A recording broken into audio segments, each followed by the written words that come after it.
Hi everyone, thanks for listening to another episode of Dogman Encounters Radio. I'm Vic Cundiff and I'll be your host for the show. If you've had an encounter of your own and would like to speak with me whether in private or on the show, please go to dogmanencounters.com and submit a report. I'd love to hear from you. If you'd like to listen to the show without commercial interruptions, please go to dogmanencountersradio.com and visit the How to Listen page to find out more about becoming a premium member. As you'll see on that page, the subscription fee for becoming a premium member is $2.99 a month. If you want to listen to the show free of charge and don't mind the commercials, the Dogman Encounters YouTube channel is what you're looking for. As always, thanks for listening. Instead of airing a normal show tonight, I've put together over 3 hours of non-stop Dogman encounters for you. They're from recent popular episodes. I hope you enjoy the show. The first segment's from episode 112, Dave Lighty. I had come up to Vermont thinking I was going to relax. My wife and I and our dog Kaiser up to our place in northeast Vermont. It's a nice log home on about 15 acres. I'll tell you, if you've never been to Vermont, you should go. Weather's perfect. People are perfect. Well, like I said, I thought I was going to come up and relax. The summers in Vermont, about 100 days, so a little tough to get used to, but definitely makes up for it. So, like I said, originally I had planned on just coming up and relaxing, but I did get a phone call when I was up here from the North American Dogman Project, and they had asked me to field calls if any had come my way. So with that, I'm really happy to be working for them and helping people who might be having trouble with the whole thing. So anyway, I figured I could cover at least the whole northeast corner of Vermont, depending on where these calls came from. I didn't think I'd get any, but I was wrong. As it turned out, the one that I did check out was near the northeast Canadian border, somewhere near Averill. The other one was about an hour southeast, maybe near, if I had to put a town on it, I'd say Hardwick. So I drove to meet this guy. His name was Keno, and he lives a few miles from the Canadian border near what he said was the Continental Divide.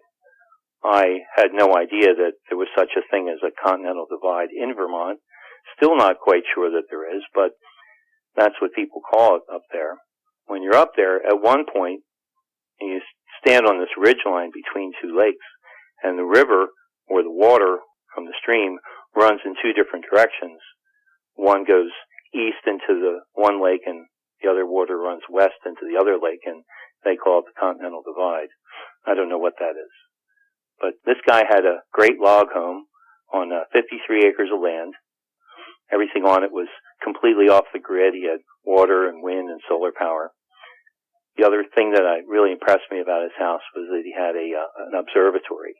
And he told me that on clear nights he could sit up in the observatory, and if the stars were right, he could see the colors of the northern lights, which I thought was pretty cool. He said he bought the place about 6 or 7 years ago, and he lives there by himself with his two dogs. Like me, he occasionally has friends come over and stay as long as they wish, and he also has a pretty nice on-off-road truck and ATVs and snow machines, and these are the kind of things you definitely need in that area. So we sat and we talked about all kinds of things, and we talked about his encounter. He told me that nothing really strange had ever happened until recently. He said he sits down at the house at night and drives around his ATV, and everything's pretty normal. And he said this one time he decided that he was going to go solo camping in a small trailer. And he said he camped about 15 miles from his house in some woods just over the New Hampshire border. After a couple of days, while he was camping there, he went out to collect some wood. He was out near an old quarry, and he thought he saw a dark figure walk into the tree line. And he said he got a pretty good look at it, and he got kind of frightened. He started to second guess himself. He said it looked like an upright walking wolf or a dog. And at this point he said something strange to me in French. He said that it was a loup-garou. I had never heard of that before, and I asked him to spell it. He said it was spelled Loup, as a Lougarou. And I'd heard of something called a Rougarou, but I'd never heard of this one. And he went on to recount this whole French legend about the Lougarou. He said that the word loup is a French word that means wolf, and garou is an old Frankish word similar to werewolf. He said the legend says that when a person contacts a Lougarou and it draws blood, the Lougarou changes back to a human form, but the victim then becomes a Lougarou for 101 days. If that guy talks about it to anyone, he becomes a Lougarou forever, and if he doesn't, he'll turn back to a human. And I thought that was pretty interesting. Never heard anything like that before. Anyway, he said he didn't chase it. He decided he might be wrong. Maybe it was a bear. So he went back to his campsite. During the night, he heard snarling and a howl, and a bit later he heard some scratching on the trees, and he heard some things being moved around after he had gone back into his trailer. Looking out his window, he said he didn't see anything obvious, but some blurred movement. So the next morning, he got up, he went outside, he found that the blur was that all his camp furniture had been thrown into the woods. The scratching that he heard was a lot like the way bears scratch trees, except the scratching was through the bark and deep into the tree. And he said that he always thought that the bears would remove the bark from the tree. So he thought that was really strange. He also found some damage to his truck. So he decided that he would cut his trip short and go home that day. So he took the long route through some of the back dirt roads of Vermont and thought about what was going on as he was driving back there and got on home. Those back roads of Vermont are pretty interesting. They go past old and new hunting camps. They follow the power lines. Some of them even come out at old radar bases. So you can get seriously lost back there. There's no markings or anything. So it's pretty cool place to go. I personally spent a lot of time on those roads. It's really a great way to spend the day. You never really see anybody else, and you forever lose and find yourself all day long. Just ride around getting lost all the time. It's good to have a truck, though, I'll tell you that. Besides being lazy, watching moose, and going out to rural gun ranges, fishing, paddling around, I love to explore Vermont. It really justifies all the money I spend on my truck. After a while, it might even prove their worth to my wife. So exploring, it really lets you know how vast and remote and how unknown the whole area is. I've seen a lot of animals out there. I've seen all kinds of stuff. This one time I was up by Canada on a power line road, and within 20 minutes I saw a mountain lion, a bear, and a bobcat. So this stuff is out there.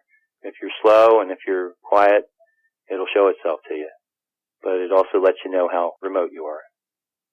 But it's rare. Moose, deer, bear, you see most of that. Fisher cats, they're around, but you don't see them much. You just hear them. Middle of the night, it sounds like something's axe murdered in the trees. So, anyway, Kino says he took these roads home during the day, and he admitted that his imagination had him seeing dark figures in every tree line. And what he said is he never felt that way before. He had lived in the area for 7 years, and never before had he felt the slightest trepidation about being there. So, after about a week at home, he had almost forgotten about it. A neighbor asked him soon if he had seen anything weird. So before he could answer, the neighbor told him about all this snarling and howling and a few fresh deer kills by the woods where this other guy was camping. So he drove to the guy's house about 5 miles away, and they went to the camp, and they saw the deer kills, and while they were standing there, they thought they heard a snarl coming from the woods. Kino told me, he said he'd been growled at before by various creatures. Skunks and fisher cats sometimes growl at you. He said, but this was different. He said to me that it sounded like steam escaping from a water vessel. They decided to get out of there and think about it. They considered calling the police or the game warden, but decided against that. They both were Squatch guys, and they thought it might have been a crypto. The neighbor said that he knew a guy that worked for a crypto group, and that's how I got involved. So, when I arrived, I talked to Keno and I assured him that the North American Dogman project would take him seriously. We'd respect everything about the issue and try and help him. He wanted to know what it was and how to keep it from his area. None of us really ever heard of anything up here, except maybe Sasquatch. I know that decades ago there were some disappearances near Bennington, Vermont, but not much after that. So, at this point, I decided to check it out. I wrote up the initial report with Keno and I decided that I was going to take a look in the area. It might be nothing. No one had really seen anything. I mean, not anything for sure. So I went with him and the neighbor and we checked out the deer kills at the camp and couldn't really tell if anything other than a normal predator had done that. I mean, there weren't any tracks. There wasn't anything that would have said anything different. So I was going to go out, and I decided to bring my friend Ernest with me. We talked about it, and we said we were going to go and do some camping in the area and see what we'd see. So we brought our supplies, camping gear, fishing gear. He brought his bass boat, and it's a good chance we'd maybe get some fish, maybe some trout or perch, walleye, landlocked salmon. There's all kinds of stuff around there. So we did that, and of course we also brought some weapons. I had since upgraded my 357 to a 44, and Ernest had a Desert Eagle 50 caliber, and I thought, oh, that's good. He also was bringing a lever action 30-30. So we went to the range beforehand, day beforehand, and decided to hone our skills a little bit. So the other thing we need to do is to approach this in a methodical manner. First, I wanted to make sure what we were dealing with. I always go into these encounters with the idea that the issue is completely unexplainable, then go from there. Ernest was telling me about coy dogs. So apparently in Vermont, coyotes have bred with local wild dogs, and the result is a larger, rather fearless coyote with no fear of humans. And that's pretty scary, but not the Dogman. So we decided to drive the back roads. First place we were going to stop was a Vermont state park that we knew, and try that first. The first day and night, we didn't encounter anything. We didn't have any fish either, but we camped, a nice fire, nice food, slept peacefully through the night. The only noise was the other campers around us.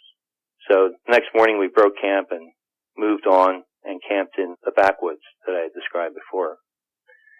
Deep, dark, and wild in those roads back there. But still nothing. The only thing that we really encountered was there was 4 guys went by on horses who said they were camping nearby. Woods were quiet. Still, mist clinging to low areas. Just normal Vermont environments.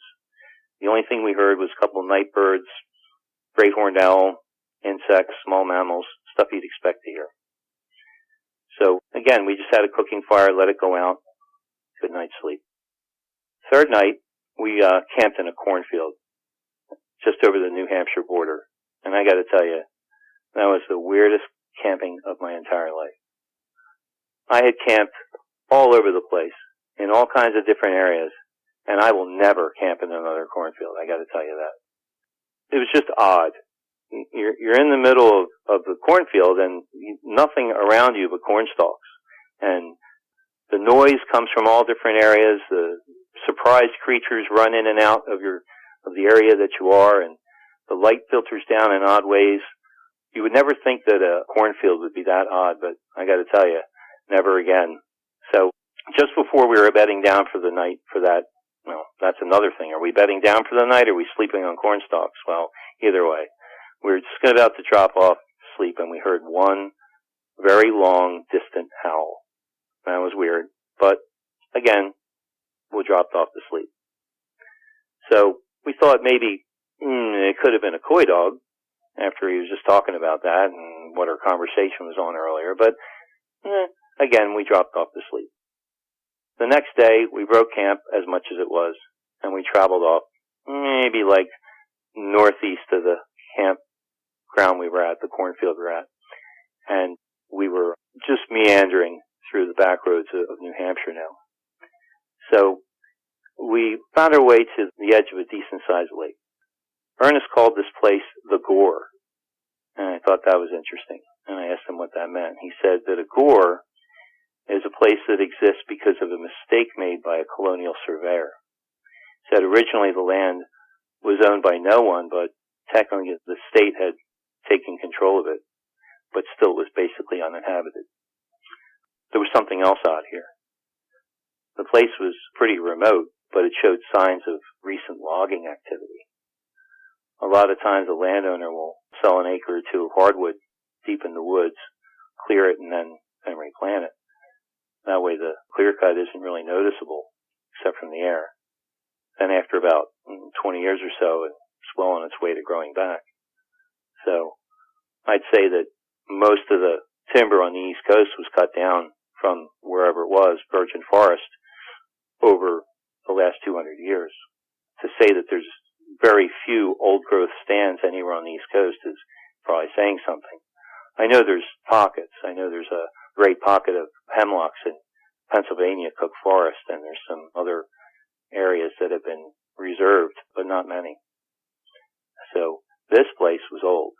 It looked though it hadn't been cut in about 100 years, and that's pretty rare. I mean, usually every 40 or 50 years is more like it, an old stand, but maybe it's because it was a gore. Who knows? Some places in this gore were really thick, and it looked like they hadn't been touched at all. But there was also some recent activity. It looked as though like about an acre was cut, and then they started on the second acre and then just stopped. There were cut trees laying there, and a couple of them had some branches lopped off, but even weirder, some of the tools were left on the ground. Ernest and I looked at each other and thought, uh-oh. I mean, I'd seen that once in a haunted house where the workers had just dropped their stuff and ran when something spooked them. And this felt just like that. It was a really creepy feeling that we hadn't really noticed before. Kind of a semi-watched feeling. So we were up all night because we'd already been spooked, and we had a nice bonfire going, and there was a lot of old cut seasoned wood lying around, so we sat up talking. And a little later in the night, we heard a barred owl in the distance, and he was answered by a much closer one, and we were listening to them for a while. Then the wind picked up. And I'll tell you, the wind picked up and the fire shadows looked really weird. The shadows were dancing around and kind of freaking us out. They looked really bizarre. And then, after a while, the wind died down. And just then, the owl sounded off loud and really close. Warning hoots scared the crap out of us. He did it about 8 or 9 times, and then he stopped. So, slowly, the regular noises came back, and we started to relax. And after about 20 minutes, all the noise stopped. Silence. We looked at each other. Hair stood up on the back of my neck. We heard a snarl. So I unsnapped my holster. We started to hear crunching noises, sticks snapping, breathing sounds. I mouthed to Ernest, "Bear?" And he shook his head. And I nodded, and he still shook his head. And I was hoping bear, but kind of knew they were all vegetarians around here. Not that they wouldn't pass up meat, but that wasn't very usual for them. So I shrugged. What else? Humans? Maybe. Then no noise again. Complete silence. Felt like we were being watched. Definitely watched. Intently. It lasted for over an hour. Then the forest noise would start up again. And then it would stop again. And it was weird. It went on like this all night long. There was no way we were sleeping this night. So this thing went on and off, like I said, all night long. So we kept the fire going strong, and we just kept looking around. We'd hear low snarls. Once in a while, we'd hear a sound like metal being smacked, but couldn't really see anything. So just about dawn, all the forest noise came back up like a switch was thrown. And everything seemed normal. By this time, we were totally wired. So we decided to fish instead of sleep. I mean, we were wired up. We were wound. We were freaked. We were delirious. Take your pick. But we launched the bass boat, and we went out maybe 100 yards from shore. So we were out there about 2 hours. No bites. It was maybe 9 o'clock in the morning. by this time. I was just starting to think that something was nibbling my bait, and I got earnest attention. I saw a dark shape over by the truck in our campsite, and we both got a real good look at it. I'd say we were about 40 yards out, drifting in. At first, we thought it was a dog, and then we thought it was a bear. It disappeared, and just as we started to think it disappeared, it showed itself again. It came right out toward the shoreline, kind of half hidden by the bushes. It looked like it didn't see us. It was bent over, and then it just kind of stood up. There was no popping sound at all. It just stood up. Maybe it was already up. It moved a big, large tree branch out of its way like it was nothing. And then it looked right at us. It was like a knife to my stomach. There was intelligence in that look. It was about 8 feet tall, maybe 3 feet wide at the shoulder. It had a German Shepherd type head, a very pointed kind of fuzzy ears on top of its head, and a long muzzle. It had muscular arms and legs and kind of a thin body. It was black, kind of furry. The fur was thick around its head and shoulders, but thin around its stomach. I really couldn't see its backside, but I could see a tail hanging behind it, kind of between his legs. We couldn't really tell eye color, and they weren't really glowing, but it was pretty bright daylight, so maybe we just couldn't tell. Couldn't see his feet, but his paws were more like hands with long claws on each finger. I just really was kind of in a state of shock. It was broad daylight, and we were seeing this thing. And another weird thing is it seemed to have like darkness around it. It wasn't like a cloud or anything. It just looked kind of fuzzy, and maybe because of how dark its fur was. The other weird thing is it seemed to have a patch of red on its right shoulder. I mean, we were still about 40 yards out, but you could see it. It looked like a bright red spot on his shoulder, and it didn't look like fur. It sort of looked like a piece of cloth about 4 inches in diameter, maybe rectangle shaped. I couldn't see it very well, but it was definitely red. So it stood there for about 2 more minutes by a tree.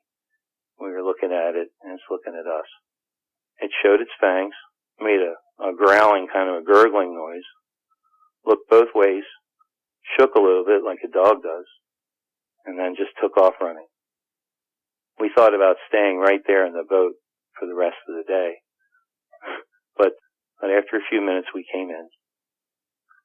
And we brought the boat in, and we looked around. We didn't see anything. We went down to where he was standing by the lake, and we saw one track, and it had to be his. It was pretty fresh. They looked like wolf tracks, but kind of bigger. The ground was rocky and dry except by the water, so we found one good one. So we looked back up in the woods where we thought it went, but there was nothing there, and we went down the path a ways, but nothing there either, and we decided against tracking. Maybe if we had more people, we could have. Maybe not. At this point, we decided to pack it up and go. That's when we noticed there was damage to the truck. It was really kind of weird. There was these matching crunch marks, like someone had pinched the back of the bed rails together. And there was a big dent, like someone had kicked the body in right above the tailpipe. Well, we took pictures of everything, and we took some notes, and decided to pack it in and head home. Had a lot to think about, a lot to write up. Episode 116, Josh Turner. When I was working, I worked for a large company that builds homes in and around the Austin area. I can't give the name of it, of course, but it's a client of ours, and they have a lot of contractors that work for them. Working for these companies, we're there late at night. We get there in the early evening, and we're there all night, and we're there till the morning. And most of the contractors arrive before we leave. So you get to know the people that work there, and you become friends with them, a lot of them. If you're doing your job, usually they like that you're there and you guard their stuff. They can leave their stuff there. They know that it's not going to get stolen. And we have a pretty good track record. We've worked for a lot of big companies. And so I got to be friends with a few of these contractors, and that's how I met the people that I'm going to talk about today. these stories were given to me back in like June, but I haven't had a chance to scratch my head, much less get in touch with you to tell you, hey, I got some information. And at the time, I like to hear people's encounters, any kind of paranormal encounters, whether it's ghosts or anything. I'll listen to somebody talk about that, and sometimes I guess I can be steering the conversation that way just to see if I can find something from somebody that knows about something that may have happened to them. But this particular gentleman that I'm going to talk about, we became friends. And the reason that me and him began to talk about this subject is because he heard me listening to your show. I was listening to your show one morning and he came in. He was standing outside talking to the guy that does the sod. This guy that I'm going to tell you about, I'm going to call him Jerry and I'm going to call him Hernandez. That's not his real name, but I told him that I have permission to tell his stories, but I don't really want to say his real name because I don't want people harassing him or going onto his property.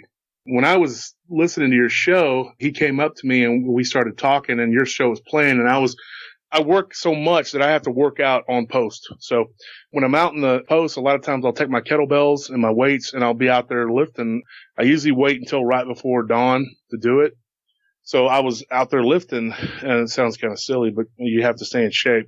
So anyways, he comes up to me and he starts BSing with me like he always does. The show was playing and there was one of your guests. I'm not going to mention it, whatever, but he was listening. He kind of started listening and he goes, what is she talking about? And I said, it's a show called, and for a minute there, I thought he's going to think I'm crazy. You know what I mean? Like I didn't want to start, I didn't start going, hey, yeah, I saw something and did you see anything? That's not how it happened. It just kind of happened naturally. And I told him, I said, what's a show? It's called Dogman Encounters. And he just at first he kind of laughed, like kind of scoffed. And I thought, oh man, this dude, he already thinks this is silly. So I cut it off. No offense, Vic, but I cut the show off. And so we started talking and he's like, what is a dogman? Like, what is that? And I started to describe it to him. I said, well, what it is these people go on this show. And at that point, I didn't tell him that I'd been on your show. I said, these people go on this show and they talk about their encounters. They see these things that look like werewolves. And he's like, really? And I said, yeah, but the term has become a catch-all term for any of these creatures that people see. It's called Dogman. And he's like, Dogman? I said, yeah, that's what it's called.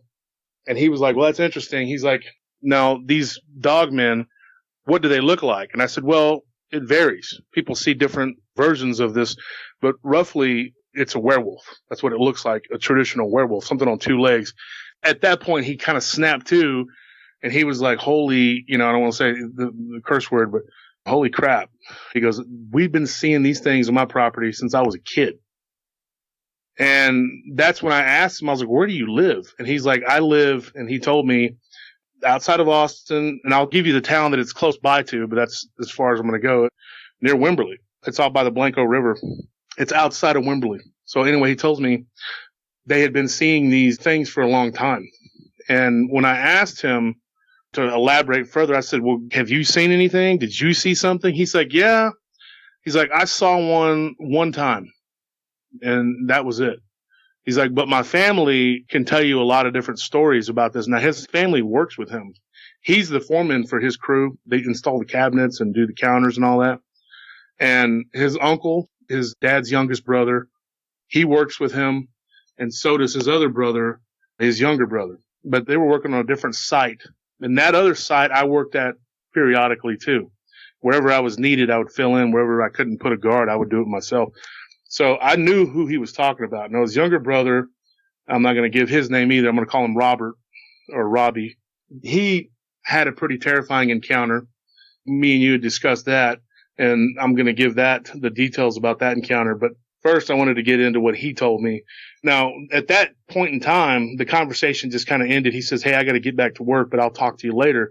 So he went back in and he started doing what he was doing, and I finished my sets and I went home. The next day, I was eager to see him again, so I came in a little bit early. He was finishing up when I got there. Now, the funny thing was, I pay attention to details. Him and his uncle, they would always leave before dark. Now, a lot of these workers, these contractors, the drywallers, whatever, they'll stay and they'll work past dark. But he was always packed up and ready to go by dark, so I got there early, and I started shooting the breeze with him. And I mentioned that to him. I said, hey, you about to leave? And he said, yeah, I'm about to take off. And I said, why do you always leave before dark? And he kind of smiled and he goes, man, let me tell you, I don't stay any of these job sites after dark. He's like, we're out in the country right now. I just don't trust it. And so when I questioned him about it, I kind of lead it into it. I said, does this pertain to that thing that we were talking about?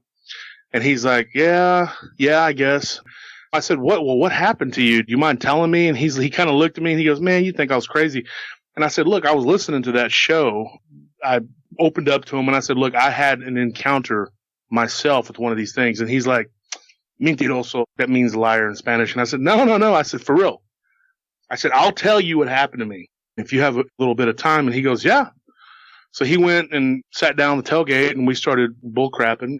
And one of his guys was with him and they were standing there. And he said, are you going to tell him about this thing that happened to you? And he goes, well, I'm going to hear his story first. So I said, all right. Started talking to him and I told him about my encounter. Looked him dead in his eye and told him everything that had happened to me. And I told him that I had heard a lot of stories over the years from people who have had similar encounters with these things. Now, it's interesting when I talked to his people, when they talked about their encounters, they never called it a wolf man or a werewolf. They always just said these things or these creatures. They didn't really have a name for it, which makes sense why he didn't know what the heck a Dogman was. Because I guess not everybody is as interested as we are in finding the truth about what these things are. They're just like, hey, they're on our property. That's just the reality they deal with. But apparently a lot of people in that area have seen these things. They know what they are. A little sidelight before I go any further. Years ago, I used to go out with a girl. Her family was from Blanco. Her mother lived in Blanco. And I remember they lived out on the edge of town.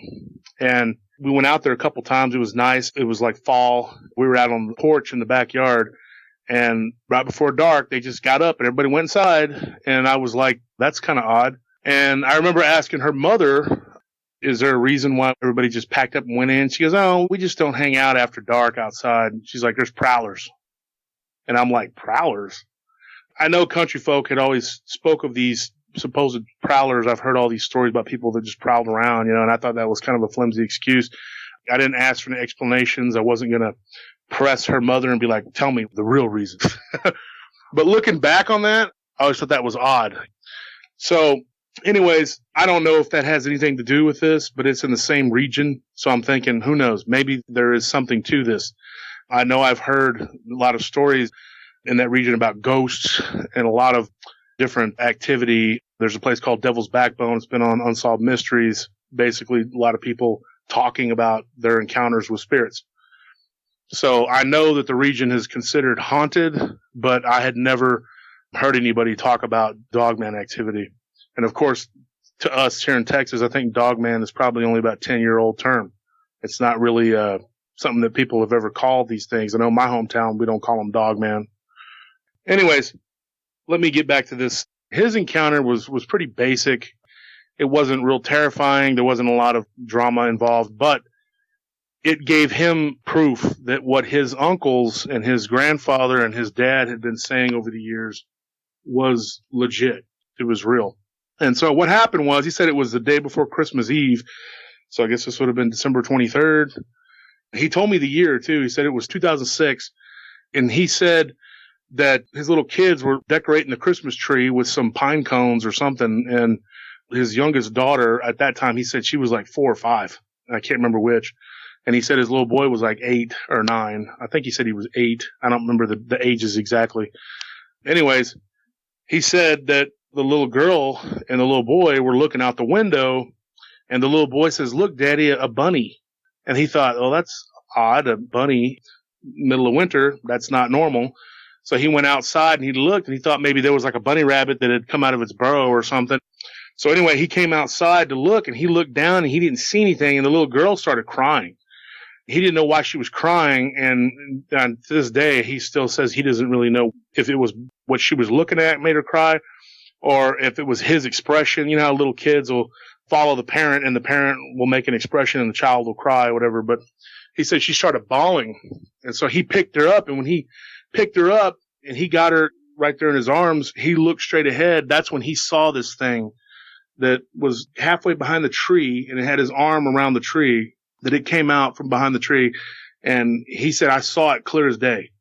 And he said this tree was about 60 yards from the house, and it was just standing there looking right at him. When I asked him, how big do you estimate this thing to have been? His exact words to me, he said it was probably about 7 feet tall. And he said it had reddish brown fur and an elongated snout and pointy ears. And he said he didn't remember the hands or the feet. He just remembers looking at the creature from a distance, and he saw that. He said that he called his wife, and he was like, honey, can you come take the kid or whatever? And she was like, I'm busy, because she was making tamales. And he said, can you come take the kid? Come here now. And so she came out to the living room. He gave her the child, and he's like, I need to go get my gun. And she's like, why? And he pointed to the window. And the little boy, I guess, was still kind of excited. He thought it was like some kind of big bunny, because he said it had really tall ears, which was weird. Like, I don't remember him going into detail about the ears, but he did tell me that it had big ears. I was in my mind thinking like Wile E. Coyote, you know, like the big ears. And I was thinking, I wonder how big these ears were that the little kid would think that it looked like a bunny. But anyway, I should have asked more details, but I didn't. I didn't want to interrupt him. He was telling the story. And he went inside, grabbed his .30-06 and went back out and was going to take a shot at it. He goes out onto the porch and it's gone. Now here's the question I asked him. I said, Jerry, you have your kids and your wife there. You weren't worried about going out on the porch, this thing maybe becoming aggressive and attacking? And he said, no, I always felt pretty secure around my property. He's like, but the funny thing was I have 4 big dogs and none of them were anywhere to be found. And he said at that point, I'd had to go check the property and just make sure this thing wasn't lurking around because I was worried. And so I said, where were the dogs? He says, well, I don't know. At that point, he didn't see the dogs and they weren't barking, which is weird. So he goes around, he checks the front of the property, he walks around the back of the property. Once he gets around the back of the property, the dogs were all in the backyard by one corner of the house on the opposite end from where he was at. So the dogs all kind of ran up to him and were like all close to him. Now I thought, maybe it's because he has like small wimpy dogs or something. He said he had big dogs, but not all big dogs are tough. I mean, like a lab is not a really vicious dog. So what kind of dogs did you have? Now he told me he had 2 German Shepherds, a pit bull mix. Yeah, and I'm thinking they're all big dogs. They're all pretty tough dogs. He said I had a pretty tough mutt. He was just mixed up. He said, but all 4 of them were pretty rough trade. And so I'm thinking, why were they not barking? That's weird. I don't even know why they would not be growling or barking if something's that close to the house. He couldn't figure it out either, and his wife was frantic to make him come back inside. And as he told me growing up over the years, he had heard stories about these things, but he had never seen one before. Now, that was his sole encounter, because he did tell me that was the only thing that he had ever seen, was that one particular creature. And I told him, I said, wow, that's a crazy story. And he said, but, he goes, my family has seen these things. He goes, I grew up hearing stories about these things. And he goes, and until my brother had his encounter, I always just kind of thought it was just stories they told us to scare us, to keep us safe, come inside when it's dark. But, most country people, they're not afraid of the dark, and they don't go inside when it's dark. They're not worried about the boogeyman. They live out in the country. They're used to seeing bobcats, coyotes, coy wolves, whatever. I mean, just me on post, I've seen bobcats and I've seen coyotes and all kinds of manner of animals, big old bucks. They'll come right through wherever you're working. If you're out there in the edge of the woods, Austin is surrounded by woods, and we have a lake. Well, it's the Lower Colorado River, and it crisscrosses all over this area. It's so wide, they call it Lake Austin, Town Lake, and then Lake Travis, but it's really just the Lower Colorado River in different areas. So, anyways, he was saying he never thought anything of it. But after that, after he actually saw one and knew 100% that it was real, he was like, dude, he had already started to kind of believe, but he said that when his brother had his encounter, that's when he knew this was real. That one time he saw something, that was the nail in the coffin. And now what he told me was his brother had an encounter, and that I should ask his brother about his encounter because it was a lot more terrifying than what had happened to him. This time he said, if you count what happened with my brother, he's like, I guess I've seen it twice, but I don't really want to say it because it was so dark that I didn't really get a good look at it. But his brother did. So what I did was when I worked the other site, I purposely went to work the other site one day. And I went in early at that site. I switched with the guard so I could talk to his brother, because his brother was the lead foreman over at the other site. And so I went over there and I talked to him, and they were installing the cabinets or whatever, like they always do. And I had talked to his brother on a few occasions, not as many times as I talked to Jerry, but I had met his brother before, and I had worked that site on occasion, but it wasn't a regular thing. So I kind of pinned him down. I said, "Hey, man, you got a minute?" And he said, "Yeah, dude, I'm getting ready to leave." And they were packing up their stuff. And same thing as I did with Jerry. I said, "Hey, I was just curious. I had talked to your brother about this Dogman encounter you had." And he kind of looked at me and I said, "Dogman, I know that you probably don't know that term. It's what people call these things that you guys were seeing on the property." And he kind of shook his head. He said, "Oh, gotcha. Okay." And I said, "Can you tell me what happened with your encounter?" And he was like, "Sure, but I can't do it today. I'm in a hurry." So I made it a point to go back, that same site, go in early, whatever. So the next time I saw him, he actually had a friend with him the next day. And I guess this guy was a guy that worked with him off and on or whatever. And he was also a neighbor who actually, that neighbor, his name is Shane. That's what I'm going to call him. It was actually his family's property. And I guess Jerry and his brother Robbie's grandfather actually worked on that property for Shane's great-grandfather, if you're following me. And I guess that it was all Shane's great-grandfather's property at one time. And they actually bought, I guess his grandfather he was a vaquero. He was a cowboy. He worked for them. They had a bunch of cattle out there. And he was like the lead guy for them for a long time. And I guess when they decided to partition the land off and sell it, he bought a tract of that land. His land lies to the south, kind of the southwest from what they described to me, of Shane's property. Now, Shane is the guy that was there that day with him. And he said, "This is Shane. He's our neighbor, our nearest neighbor. And he's got 147 acres of land where he lives." And then their uncle, which would be, trying not to get you confused here, would be Robbie and Jerry, the guy that told me his encounter. Their uncle Abel and their uncle Noah have tracts of land that were passed down from their grandfather. And their dad's name is Andrew. Okay. So there were 4 brothers. There was Andrew, Noah, Abel, and then the other guy they called Jojo. He's the youngest, Joseph. Now he had an encounter too that I'm going to get into, but it wasn't on the ranch.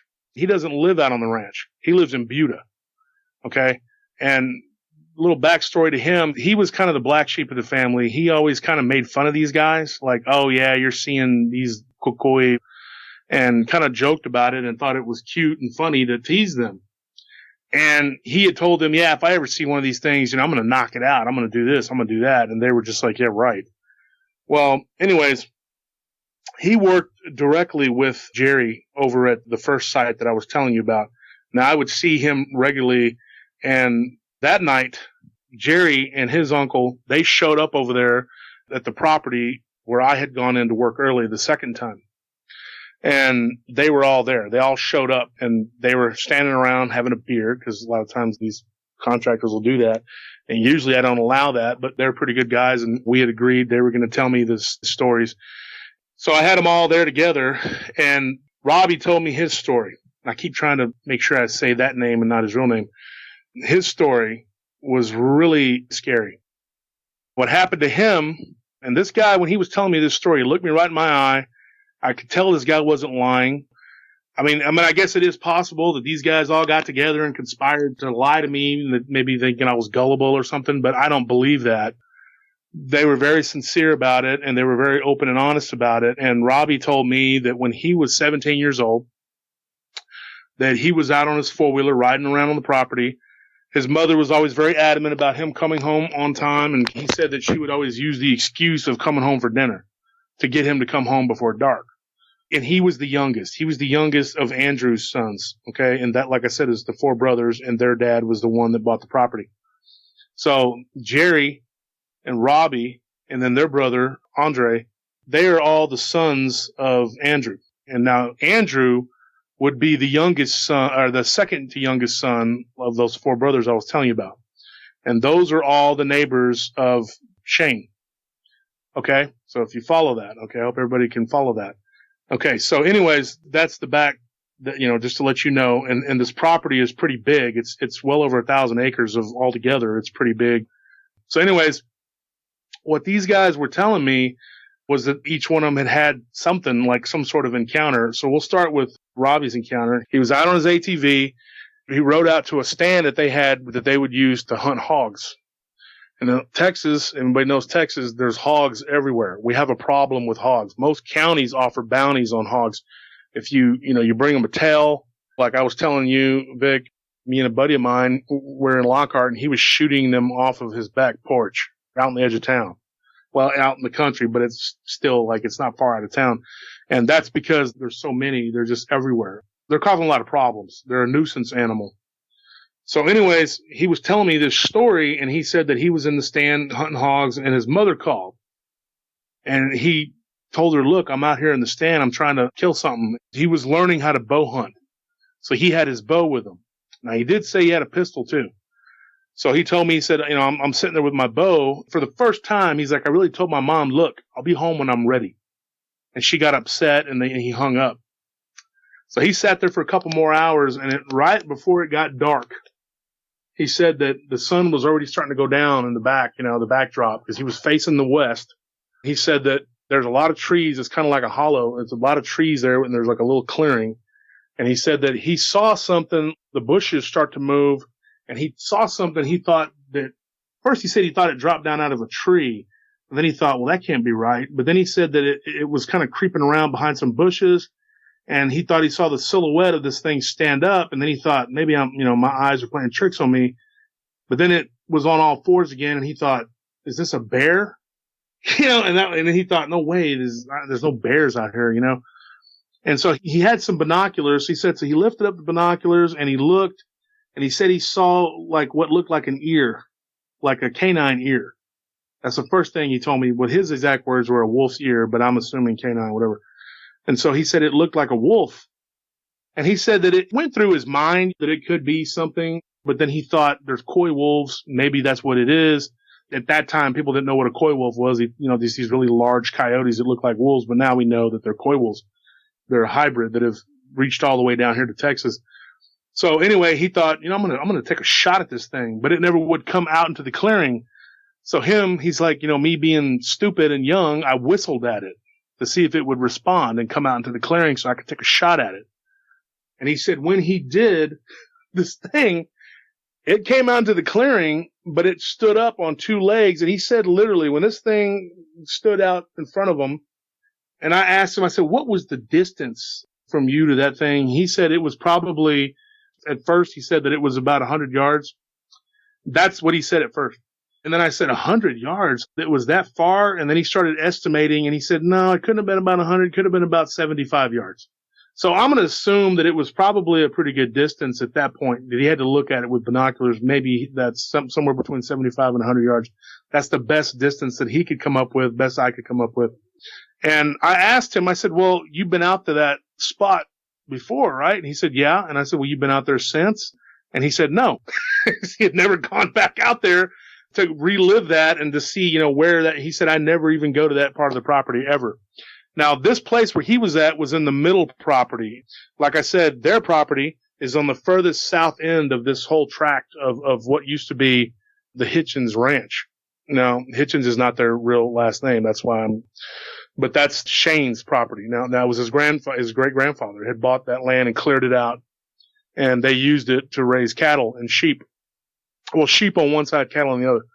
So what he told me was, it was on Noah's property. Now, Noah's property, the way it's laid out, the way they described it to me was Andrew, their dad, he had the further south property, and then there was Noah's property in the middle, and then further north and a little bit to the west was Abel's property, and then a little further west and to the north was Shane's property. Okay. Now, that's how the land was laid out. So he was technically on what was Noah's property. That was his uncle. And Noah was the oldest brother. I believe he was the oldest brother. So anyway, he was on Noah's property, and he's like, I've never been back to that part of the property ever again. I never went back. He's like, I didn't go and judge the distance. So we kind of came up with a number, maybe 7,500 yards. So this thing, he said it just started to walk toward him, and he said it was so big that the sun going down in the back behind the trees, you could still see it kind of breaking through the trees. He said it blocked out the sun. And I was like, wow, that's a big creature, from where it was standing. He goes, there's no, I can't even tell you how much it weighed. It was huge. It was just gigantic. And he said that from what he saw, it was a reddish brown color. Once again, that same color. And that it was coming toward him, just walking like a man, And I said, did it kind of lurch hunched over, or was it walking straight? He said, no, just like a man would walk, swinging its arms sideways. He said the arms were long. And he said that his body was built like a bodybuilder, but it had a huge, gigantic wolf head on it. And I said, what about the legs? He's like, I didn't really notice the legs. At that time, he goes, it was just coming straight at me. I didn't see, I said, well, a lot of people report that they're backward bent legs. And he said he didn't notice that. So anyway, he's getting ready to leave. And then he's thinking, I don't know if I should try to get to my ATV and take off, and then this thing's going to follow me, or should I wait till it gets closer and try to kill it? All these things are going through his mind. And when he's telling me this story, you could tell that he was reliving this account. And I asked him a couple times if he needed to stop. I said, you need to stop or whatever, and he's like, no, I'm good. And everybody was very quiet and respectful, which, these guys are always joking around and they're always messing with each other. And I knew that they were taking it seriously too. I was watching their reactions because I wanted to make sure these guys weren't pulling my leg. So he's sitting there, he's reliving this, and I could tell that it was bothering him. And so anyway, this thing's coming toward him, and he said just then he hears a hog, like a hog snorting, and he could hear little babies like piglets. And he said at that point he had started praying. And in his mind, he says he thinks it was like a miracle, like God delivered him. I mean, like he goes, I'm not kidding, Wolf. He goes, I think that God delivered me. That was his words. I mean, he believes that, and that's fine. I respect that. I don't know what I believe about that or not, but could be just a coincidence. But anyway, a sow with little piglets came out, and he said that thing, it just kneeled down. It got down on all fours like so fast, boom, and then it just kind of like started sauntering toward the edge of the clearing. And he said that at that point he thought that thing was waiting for the sow to come out to ambush it, and so he was like, you know what, this is my chance. And he said that the shed where he was sitting was like a tin shed, so that he was going to have to open the door, and he said that the thing was going to make noise. So he started to open it, and it was like, I can't do the sound effect, but he said it made a scraping noise, and he was like, oh, no, it's going to hear that, and he said that it did. It turned its head and kind of cocked its head and kind of turned it sideways, and he said that it was like sniffing the air. And he said, oh, man, this thing is it's either going to go for me or it's going to go for those hogs. And he said at that point, it sounded like the hogs were moving away. So he thought, these hogs probably got wind of it or something, and they're booking the other direction, and it's not following them. So he just made a break for his four-wheeler, and he took off. And he started it up, and he hauled butt out of there. Now, he said that there's a short trail to get back to the main road, which leads to Noah's house. Now, he was going to try and make a break for his uncle's house. Now, he said that his uncle's house was probably about a 5-minute ride. It wouldn't be that far, but he would have to cut to get there that quickly. He was going to have to cut through a pasture. And he said that there was just a cattle guard right there that goes into that particular pasture, so he could just make a break right for it. Well, the problem was that there was this Broford bull, okay, and if you know anything about bulls, Brofords are like the meanest. What it is a Hereford cow or bull that's been bred with a Brahma. And they're notoriously mean-spirited animals. They're not friendly at all. And they have a really, really nasty disposition. So anyway, he's like, I was going to have to contend with that bull. And he said, never fails. You go into that pasture, and the bull's name was Simon. That's what they told me. And he said, when you go into that pasture, he automatically just comes and he defends his territory. Now, what they told me was that bull was so mean that it had killed a younger, smaller bull. It had actually sired. So it killed its own offspring. So this thing was a vicious animal, and he wasn't kind to people going into his area, his territory. And so they had told me before that they had cattle that had been killed. That, it was a regular occurrence, and it was to the point where Shane was about to just quit messing with them. He said the only kind of cattle he could keep out there, this is what Shane had told me, was longhorns, because they were so mean and had big old horns that for whatever reason, these creatures wouldn't really mess with them. Well, if you had anything else, like any kind of cows of any kind of other hornless anything, they were going to attack it. So they had drove him out of the cattle business altogether. But this Broford bull, obviously, they had respect for it. It had never been messed with because it was so big. It was about 1,800 pounds, according to what they were telling me. And he said this thing could run, too. It was fast. which is crazy. You think about a giant animal moving that fast.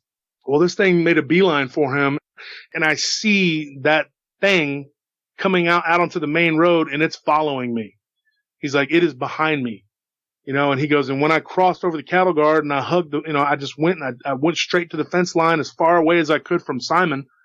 And Simon was on the clear on the other side of the pasture. He came running over there to see what was up, who's in my enclosure.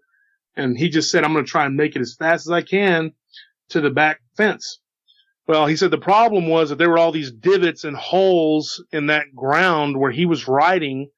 And so he said that he was jumping and bouncing and he couldn't really go super fast. He said he was catching air a couple times and coming down on the front, and he thought he was going to flip at one point. And he's like, something's going to get me. It's either going to be the bull or it's going to be that thing.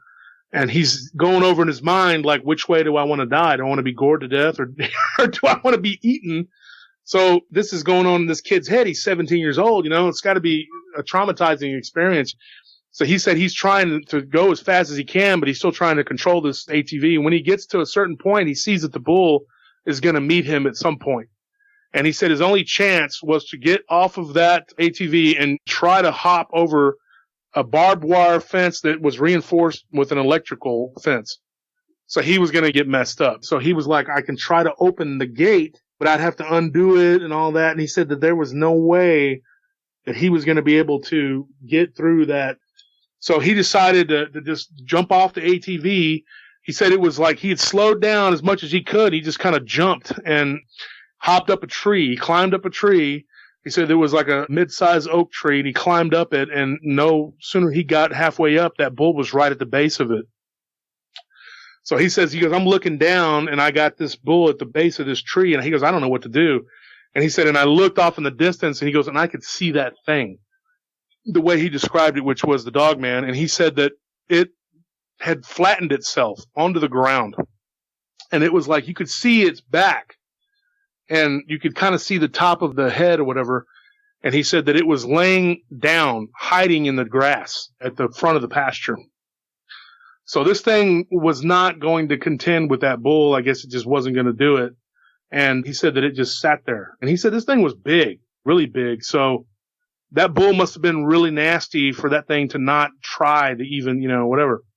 He said that it just sat there. And he said that he sat there up in that tree and he was like, where's my phone? He pulled his phone out and his phone was dead.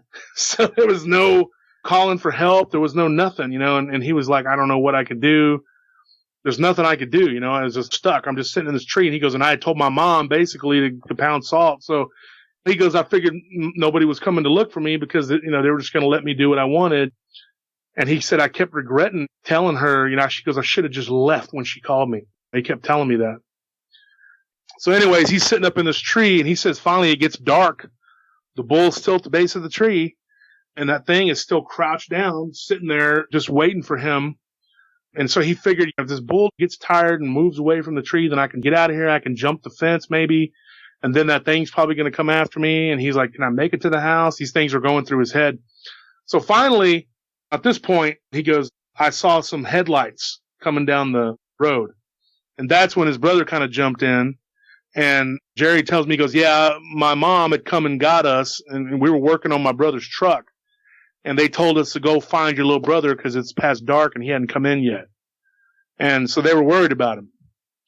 And so anyways, they were kind of aggravated by that because they were like, this little turd, he didn't listen, and now we got to go get him and stop what we're doing.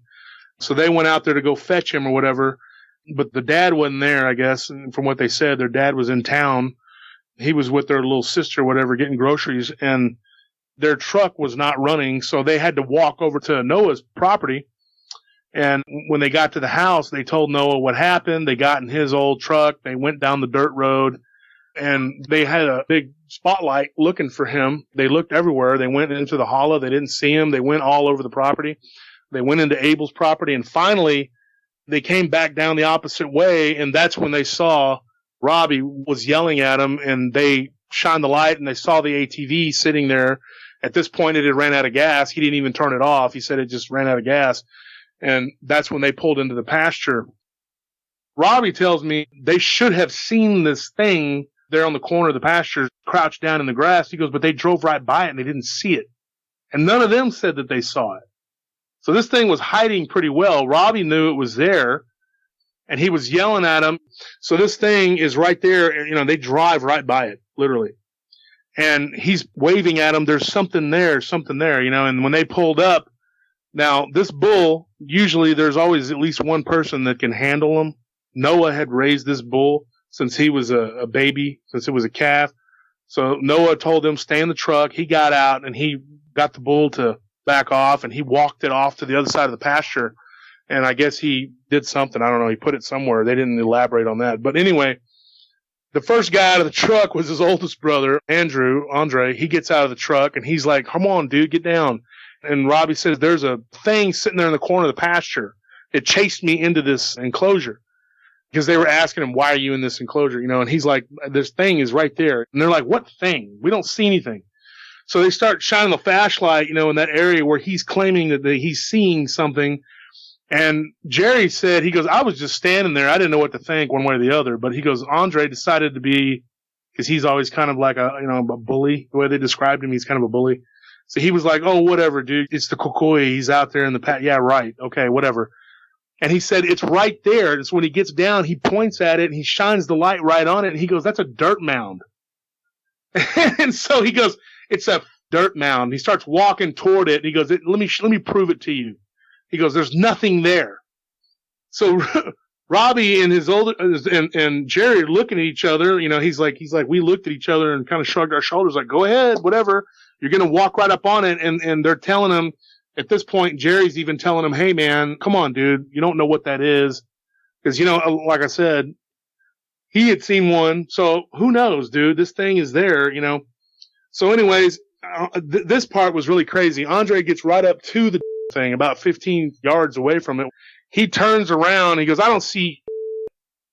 This thing stands up behind him. Okay, and they're screaming, hey! And then at that point, his uncle saw it too and was like yelling at him. He's like, hey, Baboso, you know, look behind you. And that thing is like turned around, basically one leap, went over the fence and was just not running. They said it just kind of got to the road and just kind of sauntered into the woods. And Andre turned around and saw it right when it jumped over the fence. And he said it just was one leap, boom, and it was over the fence. And this fence is not, it's about chest high. So this thing just jumped right over it and was like over, you know, the other side of the road, you know. And he said that Andre like tripped backwards. Literally, he tried to run and he tripped and fell backwards and like monkey rolled and dropped the flashlight, left it, whatever, and ran back to the truck. And they all scrambled to try to get into the cab, you know. And they were telling Robbie, get in the back. And he was like, no. And they were like fighting and arguing. And Noah tells him, you know, shut up. Let's get out of here. And so they drove out through the other pasture. They went through the back way and they drove through the bumpy pastures to get back to Noah's main house. And when they got back to the house, he said we were all just in shock. Now, Jerry said from where he was standing, the angle that he had, he said, I didn't get a good look at it. He goes, I saw something stand up and it was dark, but Andre was kind of in front of it and I was on the other side of the truck. He's like, so I didn't really get a good view. I thought I saw something go across the road. Now, Noah saw it clearly from where he was at, and I guess Robbie, you know, of course, he saw it, and Andre turned around and saw it jump over the fence. So I guess that would be considered Jerry's, like, second encounter or whatever, but like he said, you know, he didn't get a real good look at it, but he knew what it was, and they were all freaked out, because that was interesting that the same color that the one that Jerry saw was what Robbie reported to me, was that it was a reddish-brown color. Now I'm thinking, same creature? I don't know. But anyways, I was hoping that Jerry would have been able to elaborate if he thinks that was the same one, because the one he saw was the same color. But, you know, like I said, he said he didn't get a good look at it. So anyway, that was Robbie's encounter.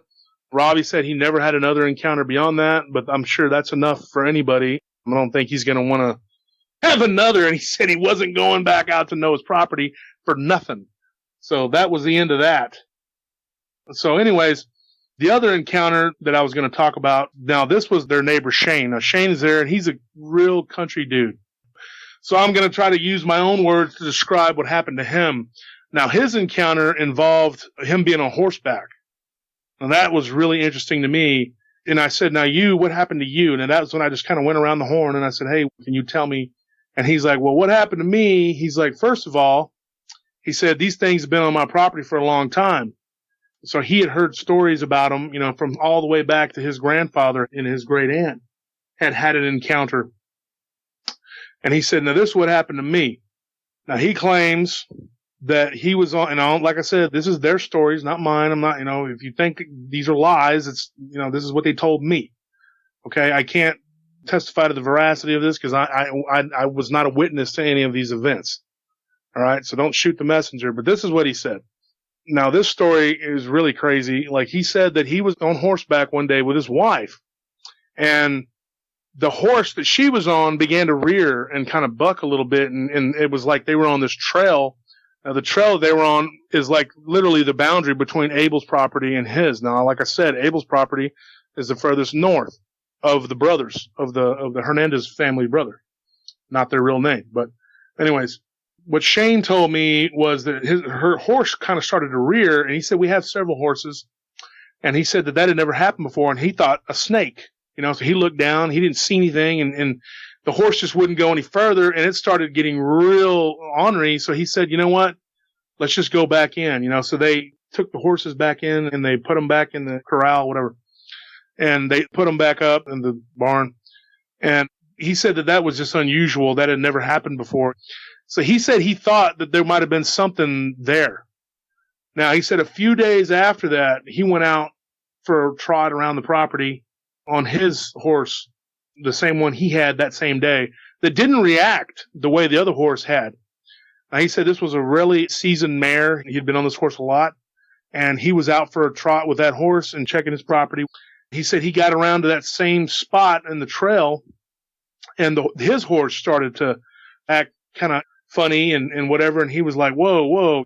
And he thought, man, this is crazy. This is the same spot where I was at last time. Now, he said at this point, he heard something. He heard like footfall, twigs snapping and breaking. In the tree line that was right there, there's like a ditch. He said there was like a ditch right there, and there was a tree line.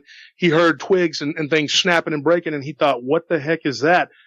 And he looks down, and he sees this thing, what he thought was a giant wolf, walking along the tree line or whatever, and he thought, man, that is weird. What is that? And it's paralleling him and the horse. At this point, the horse wanted nothing to do with it. It wanted to head back to the stable, obviously. So it bucked. He stayed on it, and it bucked, and it threw him off. And he said after a couple of those, it just threw him off, and it was gone. And he said it took off the other side down there's a little embankment, he said there, and then it goes up a little bit, and then there's like the barbed wire fence to Abel's property. And he said that it just jumped onto that fence to try to get over the fence to get back toward the stables. And he said it jumped over the fence and got hung up. And he said at that point, when a horse runs away, they usually run in the direction of where they stable. But this thing was, like his first reaction was just trying to go back to the stables. No, this thing was just trying to get away because it was going toward Abel's property, not the other direction, which is where they live, which it would have had to go down and around this tree line. So this thing was panicked. It was just sheer panic, So anyway, whatever it was had scared the living crud out of this horse. It had jumped and it caught its leg on the barbed wire. This thing came bounding out of the tree line. Now, like I told you on the pre-interview, Vic, that's not the words he used. He used another word. It was like, I don't know. But anyways, it came in my words, not his. It bounded out onto the road. He said it just kind of sat there like a football player, just staring at him like it was going to form tackle him. And he said he was laying on the ground and he thought maybe he had hurt his tailbone. He felt like it had broken something. He did have a pistol. Now, he said he had a big old .357 pistol, and he said that he pulled it out and he was getting ready to take a shot at this thing, and it went toward the horse. And he said he kind of paused for a second, and then he unloaded several rounds.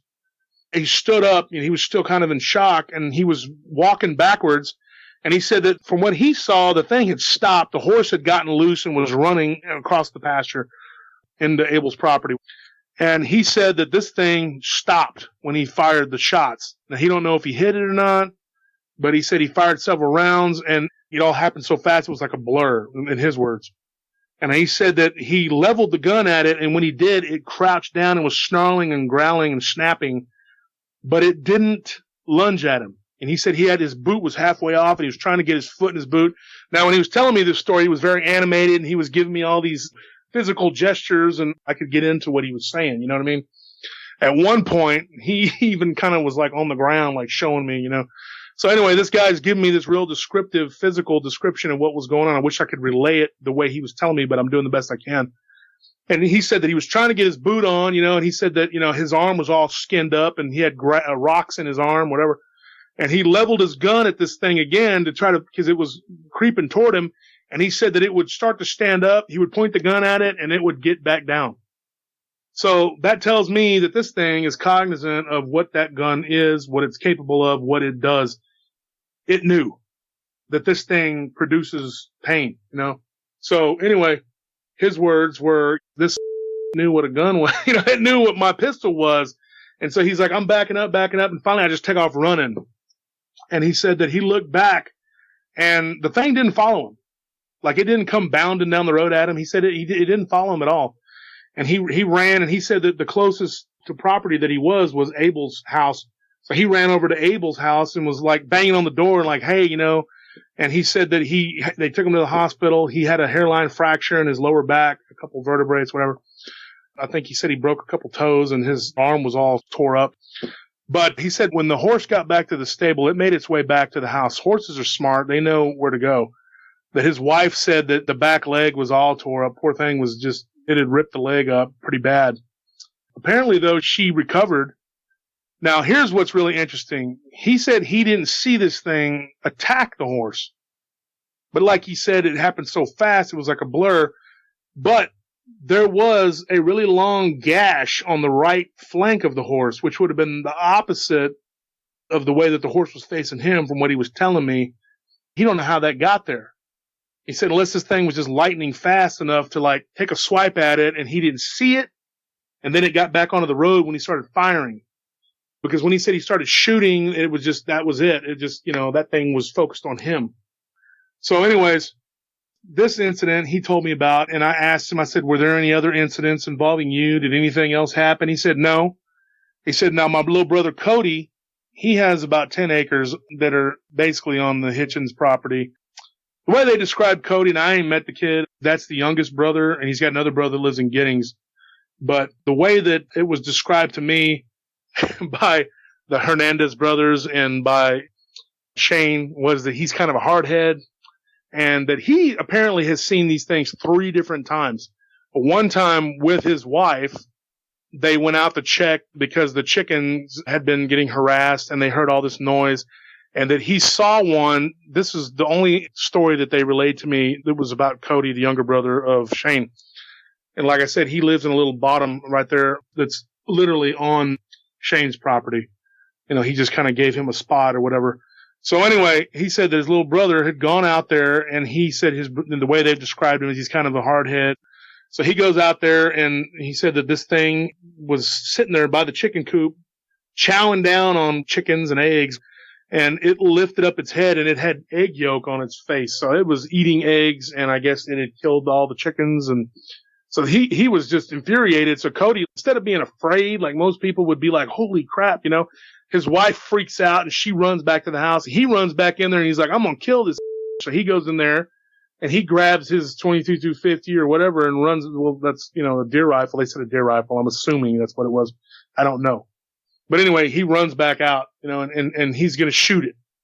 Yeah, at that point, I told Shane, I said, is this kid crazy? Is he got a mental problem? And they're all kind of like, yeah, he's kind of stupid.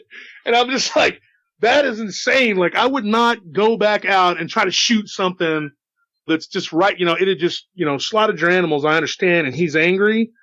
But after what these things had reportedly done to these other guys, and I asked him if Cody gave him a description of it. And he said from what he was told, and he had told him and Jerry, both of them, that its fur was gray.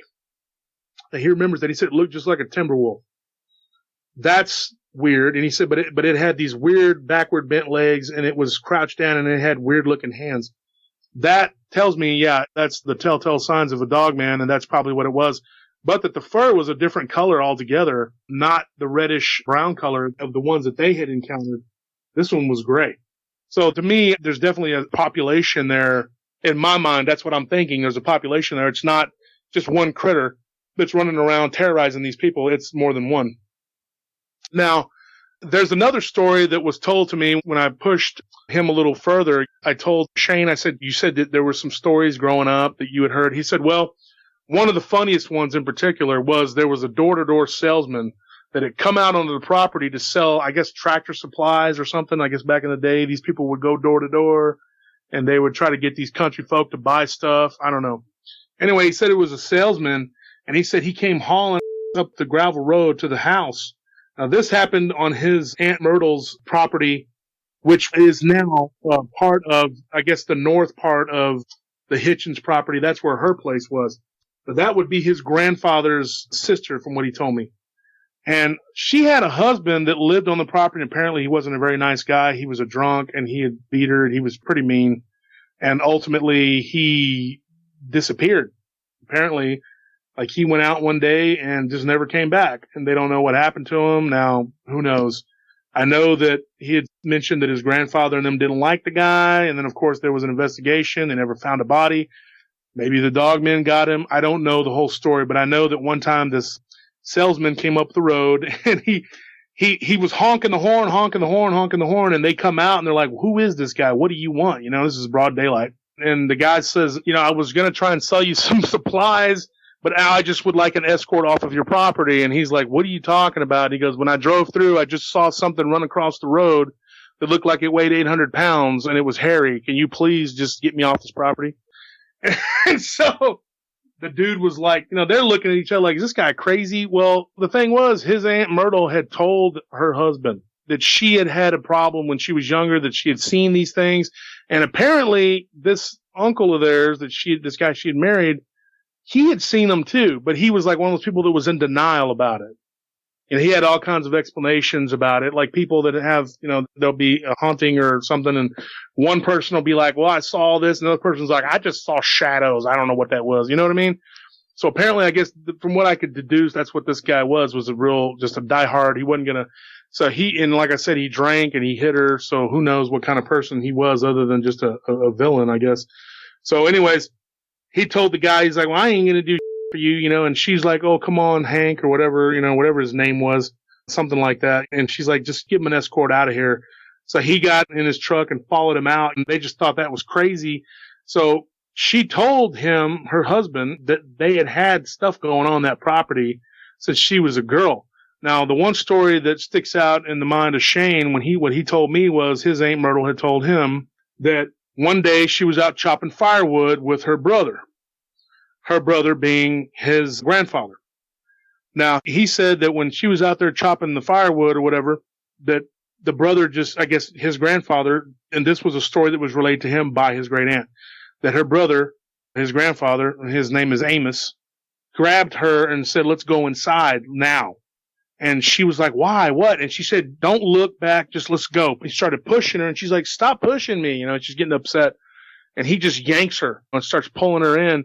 And she said this was back during the Depression, so I'm assuming like in the 30s. She looked back, she turned around, and just then her dog, their little dog, had run up and was confronting this creature, and it just opened its mouth. She said it had the biggest mouth that she had ever seen of any creature in any book, and it just reached down and grabbed the dog and just snapped, and all she heard was a crunching pop and a yelp, and then it was over.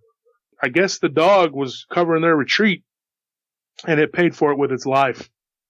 And he said that really had an effect on her, that when she told that story, she had tears in her eyes, and she was telling, she's like, that's why I don't want you youngins out there after dark. And that's why we don't go out after dark. So that was a very telling story for him. Obviously, Shane had an effect on him. But like I said, he only had the one encounter. He'd never seen these things. They're pretty elusive, you know, and they were all pretty much in agreement that they're not around during certain times of the year. So I don't know if these things are seasonal. Maybe they hibernate during the summer. I'm trying to figure out that myself. But they said that most of the time, the encounters they had were in the fall, anytime in the late fall to early spring. And that's when they would see them. And throughout the winter, they would see them. So these things aren't hiding out in the winter. They're roaming around. And he said the cowboys that had worked for his grandfather when his spread got really big, The grandfather was the son of the guy that founded it, I guess, and that would be Shane's great-grandfather. And, of course, Abel, Noah, and Andrew, their father, he worked for the great-grandfather or whatever. So, anyways, I guess when he was a young man, he came to work for him. And I guess he was from Mexico originally, and he was a vaquero down in Mexico. So he took a job there, his first job he could get. And there were several other Mexicans that had come over because at that time they were telling me that there was something going on down there. There was some kind of war or something. So they all came up here to work, and they went to work for his great-grandfather. This stuff had been happening for a long time. And from what they were telling me, some of these vaqueros back in the day would see these things, roaming around the property, and they would take shots at them. And so I'm thinking they probably shot at them pretty regularly, and these things would just kind of run away because they knew what these things were capable of. So, that could have been either a learned trait that was passed down for these creatures to know what that gun was that Shane had. Because I thought that immediately when he said that they would take shots at him all the time, and that they had a bunkhouse. And now they told me that there was this old, it's run down now, but there was a bunkhouse where the vaqueros stayed at that was to the far west of the property. And that one night these things attacked the bunkhouse and that they were shooting at them. And they didn't go into detail. They didn't know a lot of details. They just heard this story passed down from the older generation. He also said that his grandfather at one time, he said that there was a big hole with like a tunnel that led down into the ground, kind of at an angle, and they covered it up. And he said that after they did that, it seemed like there was a spike in the activity, like a lot of sightings were taking place out there. And I'm sure that if I could ever talk to these older gentlemen, the uncles of these people, I could probably glean some really good information from them about this, but I don't have access to that, and I didn't ask. But anyway, those are the little side stories that I was told about this property and what had gone on there.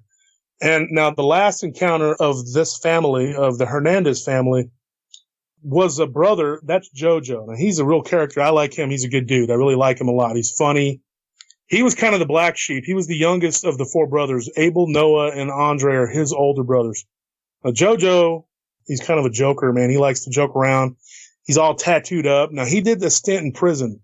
He was in prison for a few years. He had gotten in trouble and did some time. So he liked to ride motorcycles. He didn't live out on the property. He moved and got married young and all this other stuff. But once he got out of the joint, in his words, he said, I cleaned up, I went back to God, and I went to work for my nephew, and I've been doing it ever since. Now, I've talked to him on several occasions, and I talked to him before I even knew that he was Jerry's uncle. So, anyway, he was working on the crew with Robbie over at the other property. So he was there that night, and we were sitting there talking because we all kind of met that night, and I had bought them food, so I kind of was bribing them, tell me these stories. So anyway, we're sitting there and we're talking, and now this guy, Jojo, he goes, I have a story, but I don't want to talk about it. And I said, come on, man. And they all kind of started razzing him. They're like, oh, yeah, you're the guy that was going to knock it out and all this other stuff. And he's like, yeah, it happened. What happened, and he didn't want to tell me. And I said, come on, man. Everybody else has told me their story. I want to hear your encounter. And he said, well, mine didn't happen on the ranch. He's like, and I nearly died. And I'm going like, well, it sounded like Robbie nearly died too. It sounded like Shane nearly died. So what makes you different, And he's like, yeah, but man, mine was bad. It was really bad, dude. And I was just like, well, everybody's is the worst because it happened to them. You know what I mean? So we're sitting here talking, and he says, well, this happened to me at a property. Now I'm going to call this the Lowry place. Now these were people that lived in town, and they decided they were going to build a house out in the country.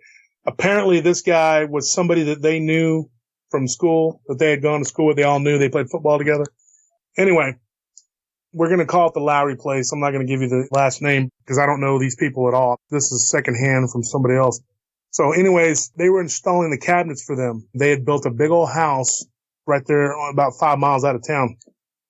And he said it was literally about 2 or 3 miles up the road from Shane's place. So it's close to the same area. It's the same area. I doubt these things respect any boundaries. I'm sure that they probably roam around that whole region. I doubt that they're like, oh, this is somebody's property, I'm going to stay here. No, they move around. So it makes sense that this would happen. But anyways, he didn't believe any of the stories. He always thought it was just a bunch of mentiras, as he would say. So he said that, I never bought into that. I always thought it was a bunch of bull crap. He goes, but I was working late one night and my partner, my carnal, he had left, he was gone. And he said, I decided to stay late so I could try to finish up. I wanted to knock this job out. Plus, he said he wanted to do a good job. They were good friends, they were friends of mine. I wanted to do a good job, And so I'm staying back and I'm working late. He's like, I called my wife and I said, I'm going to be home late. I'm going to stay here and try to finish this job. Well, he said that it got to be his exact time frame he said that it was close to midnight. So he had been there pretty late. And he said that he thought at one point, he had seen something move towards one of the back windows earlier, right after dusk. But he's like, my eyes are playing tricks on me. But then he said around midnight, he said he clearly saw something move by one of the windows near the kitchen where he was working. And he said, oh no, at that point, he goes, I knew I saw something. And so this thing was lurking around, And he said he turned the music off and he sat there for a minute just frozen, like, what am I going to do? What the heck am I going to do? And he said all these thoughts were going through my mind, like maybe this is what these people were talking about. And then he said, maybe it's a Bigfoot. He said it was obviously on two legs. So he didn't know what it was, but he knows he saw it, but he didn't get a good look at it because the lights were on the inside and it was pitch dark outside. So he says he walked to the front door and he locked it just because his instinct just to lock the door. And then he said just then he heard something walk up onto the step right there in front of the front door. And at this point, he's like, whoa, am I imagining this? Is this really happening? I know how that feeling is, having had my own encounter. You're thinking that at first, like, what is this? When he was telling me, it was the same thing when Robert was telling me his story. It was like, it was an emotional ride for him. You know what I mean? I could see it and everybody was quiet and we were listening. When everybody would tell their side of whatever happened, everybody was trying to be respectful. There wasn't anybody joking around and playing around. And that's what I'm saying. These guys always do that. They like to razz people, but they weren't joking. There was no chuckle house here. This guy was telling his story and he said that something was at the door and he looked out the peephole and he goes, and I turned the porch light on. He's like, I didn't see anything. I just saw black. And he said that that's not correct because with the porch light on, he should have been able to see his truck. He said his truck wasn't but like 10, 12 yards from the house where he was parked right there, So anyways, he says he sees nothing but black. And he says then he hears something kind of sliding against the door. He said it sounded almost like cloth, moving against the door. And he said that he was like, oh, so he backed up and he looked out the peephole again and he just sees blackness. And so at that point, he said he knew that something was there and there was no doubt in his mind. He backed up and he said he freaked out. And he said that this thing kind of bumped against the door again and he heard a grunt. Then he said that at that point he noticed the door to the garage was wide open and the garage door was wide open. So he looks out. He doesn't see anything out in the driveway. So he closes the door. And he locks it for what good that was going to do him. So he says, I'm standing there and I'm frozen. He goes, I don't know what to do. He goes, and I had a gun, but it was in the truck. He said, then he heard something in the garage and he was like, oh no, this thing is in the garage. And he's telling me this and he's like, I don't know what to do, man. I'm frozen. I don't know what to do. And he said that, it's going through his mind that he goes, what a fool that I was, to believe that I could deal with something like this. He's like, I was terrified, dude. He goes, I ain't gonna lie, I was terrified. And so he said he was standing there and he heard it sniffing around and growling, like a grunting, growling noise. And he said that it banged up against the door to the garage, like it went straight for the door. The doorknob kind of moved a little bit. He said it jiggled. Now I said, did it turn it or did it kind of just jiggle it? And he said, because I've talked to people who had said that that they turned the doorknob, you know what I mean? And he said, no, it didn't turn what I noticed, but I'm pretty sure it just kind of jiggled it. And he goes, but then again, I was so scared. So who knows? So anyways, he books out the front door. He just makes a split-second decision. He's going to bail. He's going to head for his truck because this thing bangs on the door again. And at this point, it was cracked. The door was cracking. So he ran out the front door. He said that he turned and the garage was right there. He looked into the garage because he heard a loud bang, pop, crack. And the thing had, I guess, it had gotten into the house. So he said that he pulled the emergency latch, I guess, for the garage door to pull it down, I don't know exactly how that works or whatever, but he said he pulled the garage door down just so if it tries to come back out, it would have to contend with the door. Maybe it couldn't open it and lift it the way, that we do. And I thought that's smart that he did that, Anyways, he made a break for his truck and he said, I didn't have one of those trucks with the boop boop. They just let you get in it. He's like, I had an old truck and I was trying to put the key in the hole. And he says, I literally was dropping my keys, dude. He goes, you would not believe. He goes, you see that happen in these movies. The way he says it is really funny. He's like, you see these pendejos doing it in the movies and you're like, why are you doing that, pendejo? And then he said that it was happening to him and he was just like so scared and so nervous. He said he finally got in, he got the truck, he got in and he was like, my pistol's right here. He reaches down, he grabs it and he's like, this thing comes running out after me. I'm going to shoot it. I got my gun right here, and he says that he's like sitting there thinking, maybe I should call the police because he didn't, when he was inside the house, he had told me that he had no bars. And he told me that at the beginning of the story. He goes, because I asked him, I said, do you have a cell phone? He said, no, it didn't have any signal out there. He goes, it didn't have any bars. And he's like, dude, he goes, I was mad. He's like, and I'm thinking, I'm immediately starting to drive down the road and I'm looking back and I'm, I was going to look for my phone. And I realized I left it in the house. So when I could get a signal, I left it on the counter or whatever. And, so he was freaked out. He looks back. Now, this is what he told me. This part sounds kind of incredible, but this is what I was told. That he looked back and that this thing was looking out the glass panel of the garage door. And he said that, and I asked him, I said, what did it look like? He said it looked like a big old bear with a wolf's head. That's all I could describe, like a bear wolf mix. And I said, what color was it? He said it was black. He said it was black, jet black, like just black as night. Just solid black. And I said, and I asked him, I said, are you sure it was just solid? He goes, no, it was just solid black. He says he hears a crash. He looks back. And this thing is reaching through the panel with its hand kind of moving around down below the, like reaching down. You could see the arm coming out of the window. That was really interesting to me. So I asked him, I said, what did it look like? What did the arm look like? And he said it was just black, covered with hair, just like the face, and he said, but it had this weird looking paw hands. Now, I asked him to describe that. He said, I didn't look back a second time. He goes, I was gone. And he's like, and I got my gun right there in my hand and I'm driving down the road all crazy, and he's like, he's thinking, if this thing comes running alongside his truck, he's going to shoot it, he's going to start firing at it, and he just kept thinking that's what was going to happen. So he's hauling, he gets to this convenience store, I guess, right down the road, a few miles, whatever. He stops. He says, I had to just sit there in the parking lot and process what had just happened. And he's like, he goes, I literally broke down in tears. He goes, I couldn't believe what had just happened to me. He goes, I thought there's no way that just happened to me. He goes, I just was stunned. He goes, I had always made fun of these people. And at that point, his nephews were kind of laughing at him and Shane was laughing at him. And he was like, I'm sorry. And I thought he was kind of tearing up at the time, but he's kind of a big guy. He's like, I'm like a machismo, And so I was thinking, he's not going to start crying right now. But he didn't. He held his composure and he was like, I was wrong. These things exist. I can't believe what I saw.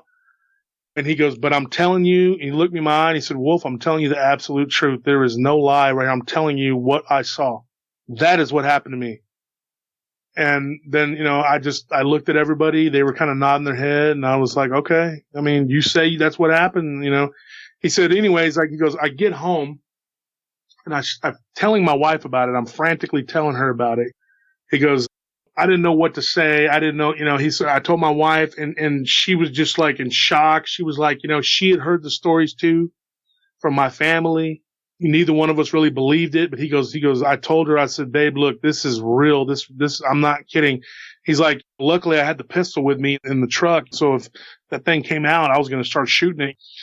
And he said that she was like, oh yeah, I forgot to tell you. She's like, the other day when I had the kids with me, I unloaded your gun and I put the bullets in the glove compartment. And he was like, what? And he was so frantic that he didn't even notice that there was no ammunition in the gun. So that peace of mind that he had by getting in the vehicle and thinking he had a pistol, which might not have done any good anyway. But I guess if you're driving and you're taking pot shots at it, maybe it would slow it down. I don't know. But there wasn't even any bullets in the gun. And he was just like, he goes, dude, I almost fainted. I was just like, man. And then he's like, at first, he goes, I don't think she believed what I was telling her. He goes, because she said, let's go get your phone. And he's like, no, we're not going back. Do not go there. We're not going back to that place. So he said the next day, the Lowrys came in and they were like, what the hell happened? He had left them a message, told them to give him a call. And they went back to take a look at the damage that this thing had done. And he said that he didn't know if these people really believed him, but that he didn't give a at that point. He was like, I don't care. And he said, I didn't give a. He goes, I wasn't going back to that place. He's like, and when we went, he goes, I went back, but I stayed out in the truck. I didn't even get out. And he said that my brother and my nephew, and they went in, they talked to him. Now, this is what Jerry told me. Now, he told me, that's the nephew. He told me that he saw the damage this thing did. The garage door was bowed out and just literally like broken in half. Now, if you can just, I don't know how that would look. I tried to wrap my mind around that and wondered, like, how does a garage bent at a V, like, you know, the way he said, and which to me would be like, you know, at an angle, a 90-degree angle, I guess. I don't know. He said that it was bowed out and snapped. That the door from the garage going into the dining room or whatever, the entry room, I said dining room because I don't know exactly. I'm trying to make, you know, my mind. He said that the door going into that entry room, that the door was cracked in the middle and broken off the hinges, and that the paneling was busted out. The initial reaction from the Lowrys was like, this dude got high on some paint or something, and he must have did this. But how did he do this? And so, obviously, he didn't do it. That was the linchpin. But what sold them on his story was the fact that there was a huge gash. Now, I told you about this, Vic. There was a huge gash running along the little hallway when you first walk in. Javier said when you first walk in, the hallway is right there in the garage. That wall on the other side of the drywall is the garage. He said there was a huge 2-inch gash there cutting through the drywall.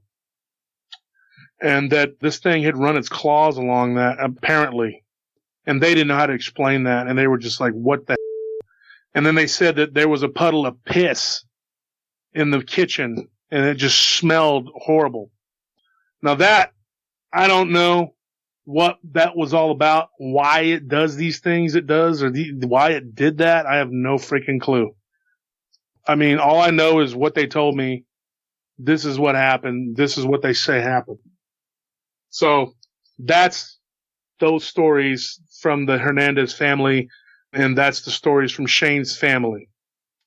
So that's that, as they say. Episode 117, GT. This event happened back in 1981. I was 17 years old.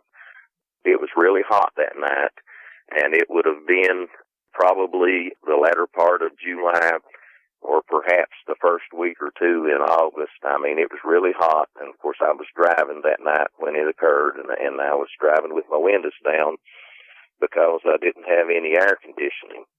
But anyway, this event happened when my wife and I were first dating. I think maybe we had been dating maybe about a year. I had just gotten my driver's license. Most teenagers get their driver's license when they're 16, but I didn't get mine until I was 17 years old. My dad had just bought me a 1968 Dodge Coronet, and I really loved that car, and I was really proud of it. It was kind of a burnished copper color with metal flake paint. It had nice mags on it, jacked up in the rear end, you know how the folks did with the muscle cars back at that time. It had a 318 engine in it, and of course now there's a lot of bigger and better Mopar engines out there, but this engine had been bored out and it had been built. It had quite a bit of power, and I had a nice set of cherry bomb mufflers on it, and man, I just loved the sound that it made as I drove along, as I downshifted or accelerated, the roar of that engine coming through those cherry bomb mufflers. And you know, now that I think back on it, and since we talked the other day, I've been thinking a little bit more about the encounter and trying to make sense of it and why that it occurred. And I got to thinking about it. It's very possible I triggered the encounter that night, and really what I consider as an attack by what I was doing with the engine of that car, because, you know, as I would go into curves and I'd downshift, maybe, sometimes I was kicking it up into neutral and goosing it and, revving the engine. When I'd come out of the curves into the straightaways, I would kind of get into it just a little bit. And, just listening to the roar of that engine coming through those cherry bomb mufflers. And maybe, I don't know, maybe this thing was in the middle of a hunt as I was driving, and I'll tell in a moment where the event occurred. But as I was driving down this road, there was pasture fields on either side of me, bounded by high ridges and woodland. And there was cattle and horses in the fields. And in other places, there was silage corn. I don't know if you know what that is, but primarily in this part of the country, I live in East Tennessee, just a couple of counties to the northwest of the Smoky Mountains. And in our part of the country, it's primarily cattle farming, what people out west would call a small ranch operation. Primarily they raise beef cattle, some dairy cattle, and they raise silage corn. And of course they harvest the ears of corn to feed the cattle and to feed hogs and things like that, horses. And they grind up the corn stalks and the leaves and everything and make what they call silage out of it. And they store it in silos, and they use that as feed for their cattle and horses and their hogs and things in the winter. And so I could see these cornfields, and it was a bright moonlit night. And I could see occasionally these cornfields, and also at that time there was a lot of tobacco raised in this part of the country. Of course, there's not so much anymore, but back then just about everybody had their own patch of tobacco. They would raise tobacco and sell it. And I could see cattle and horses in the field. It was such a bright moonlit night. I could see in the fields almost as good as you could in the day. And also interspersed among the cattle and horses in the field were deer. And it's very possible that this thing was in the middle of a hunt and about to maybe spring on a deer or maybe even a cow or a calf. And I interrupted its hunt with the sound of this engine as I was driving down through here. But like I said, I live in East Tennessee, maybe about 500 yards south of the Virginia line. And my occurrence happened actually over the line in the state of Virginia. But I was going to see my wife, as I said, and I wanted to show her this car that I had gotten, that my dad had bought for me. I wanted to take her for a ride in it. I was real proud of it. I wanted her to see it. And I was going to visit her at her parents' house, which is actually the property that we live on now in our home. But she lived at that time, we were teenagers, and she lived at that time with her parents, and I lived with mine. This was several years before that we got married. But my grandparents, they lived on a road that's called Wagoner Hollow Road, and this road runs it's about 20, 25 miles long, and it begins in southwest Virginia, and it crosses over the line, and it passes through 2 counties in Tennessee as well. But the occurrence happened on the Virginia side of the line. Like I said, my grandparents lived on this Wagoner Hollow Road. I really don't know why they call it a hollow. It's really kind of a narrow valley, and just like most of the area around here, it primarily consists of narrow valleys and hollows, and bounded on all sides by high wooded ridges. We've got a lot of trees here. I mean, you could start from where I live, a squirrel could, and can just about, almost without any breaks, except for, where the roads do pass through, travel from my house through the state of Virginia all the way to Cumberland Gap into Kentucky, and almost never have to touch the ground. I mean, there's just woods everywhere on all the ridges all around, and this is how this valley was, this Wagoner Hollow Road. This is how it was. The road was real curvy, narrow country road, and it just kind of meanders through the valley all the way on the Virginia side and on the Tennessee side, with farmland on either side, and of course 3-strand barbed wire fences all along the way, and fields. The valley here, it goes anywhere from 300 or 400 yards on either side of the road, and in some places narrows down maybe to 150 yards or 100 yards or something like that, but it varies from different places. But anyway, I was going to take the route through this Wagoner Valley Road to go and see my wife. And my grandparents lived in this Wagoner Hollow Road. And my mother asked me if I would drop her off at my grandparents' house to visit with them while I went to see my wife, and then, come back and pick me up afterwards. And so I agreed to do that. And so I took my mother to my grandparents' house, and I dropped her off, and I went on up to where my wife and I live now, to her parents' house, and I took her for a ride in the car, showed her the car, and I ate supper with them, and we stayed there and visited together till maybe about 11:15, something like that. And then I left, and I turned off the road that she lived on, where we now live, onto this Wagner Holler Road, and went back to pick my mother up at my grandparents' house. And now, as I said, this road, it's got a lot of sharp curves in it. There's some straightaways, but for the most part, it's just a windy, twisty, narrow country road. You can't go too fast. And of course, I just got my license. I was an inexperienced driver. My car, I hadn't had it too long, and I wasn't used to it. And so, of course, if you know anything about those muscle cars, they do great in the straightaway, and you can just fly with them. But they don't take curves too good, and so I couldn't go real fast. And I probably wasn't driving over 30 miles an hour at the maximum. And in a lot of cases, I was slowing down maybe to about 20 miles an hour. But in any event, I was going down through there, and I was downshifting and revving the engine and listening to the sound of the engine coming through those cherry bomb mufflers, and I was watching and looking at the cattle and the horses and the fields and everything, on either side as I was going down through there. And I was just getting ready to go into a long and sharp curve that curved around to the right hand. And I noticed on the right-hand side of the road, and as I was going down through here, like I said, the moon was lighting everything up, and I could see everything almost as good as I could during the daytime in the fields. But the ridges and the woods on either side, they just kind of appeared like clumps, shadowy clumps. I couldn't really see much detail from them.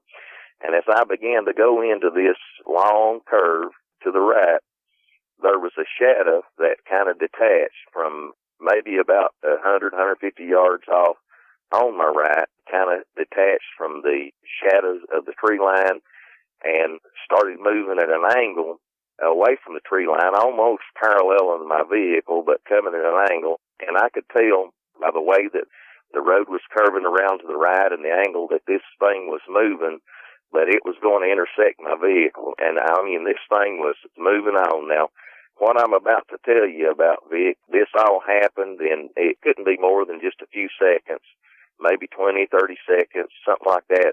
Certainly less than a minute, and couldn't have been any longer than that. But it just seemed like time just slowed down to a crawl, and it just seemed like everything was moving in slow motion. I don't know what it was about it, but there was something about this figure that just unnerved me, and it just made me uneasy. This, whatever it was, this thing just didn't look, I couldn't really tell what it was about it, but there was something about it that just looked unnatural to me. Of course, I found out later on why that was as it got closer to me, and I could tell what it was. And this thing was actually taking a longer path of travel than I was, the way that it was running. But I could tell, I mean, this thing was going to come in direct contact with me somewhere around this curve. And, I mean, it was moving fast. I mean, super fast. I couldn't really tell what it was, but, I mean, it was one of the fastest moving things that I'd ever seen. Anyway, as I'm coming around this curve, this thing, it's just keeping my attention, and my eyes are darting back and forth from the right. I have to look at the road, or I'm going to run out of the road because I'm going around the curve, but it's drawing my attention. I keep looking at it and trying to figure out what this thing is and what it is that's so strange about the way that it looks. And it begins to draw a little bit closer to me. And, I kind of thought maybe when it first came out, maybe it might be a deer. There's a whole lot of white-tailed deer in this area that we live in, and pretty much on a daily basis when I'm going to work, I'll see one somewhere along the way that's been hit by a car and killed. And, I didn't want this thing to run out in front of me and hit my car. And for one thing, at that time in Tennessee, there was no law requiring you to have automobile insurance, and my dad, he didn't believe in having it. And so I didn't have any insurance on my car, and I didn't want this thing, whatever it was, to cause me to wreck or to hit my car and do damage to it, because I didn't have the money to fix it or to replace it. But then as I was watching this thing, I noticed that there was something strange about it. I noticed that whatever it wasn't running on all fours. Whatever this thing was, it was on 2 feet. I didn't understand what it was. It just seemed to me like, I mean, the only thing that I know of in this area, and we do have black bears, they're rare, but we do have some in this area, but a black bear just cannot move at the speed that this thing was moving at. I mean, a black bear, when it gets up on its hind legs, it's just not natural for it, and it just moves in a clumsy fashion. And this thing, whatever it was, I mean, it was just moving super fast, and it was just fluid in its motions in the way that it ran, and no bear could get up on its hind feet and run in the way that this thing was running. But yet, it couldn't be a man. I knew that it could not be a man, because I ran track when I was in high school. I ran the 880 relay, ran the 440, and I knew that a human being could not run as fast as this thing was running. And I just couldn't understand what this thing was that was angling across this field and coming toward me, and I knew that was going to intersect me as it came across this field. And as I'm going along, it starts to get a little bit closer as it's running at an angle, but yet at the same time kind of parallel to my car. And it's keeping up with my car. It's keeping up with the speed that I'm going at. And I don't understand this. I don't understand how this thing can be going and keeping the same speed as my car.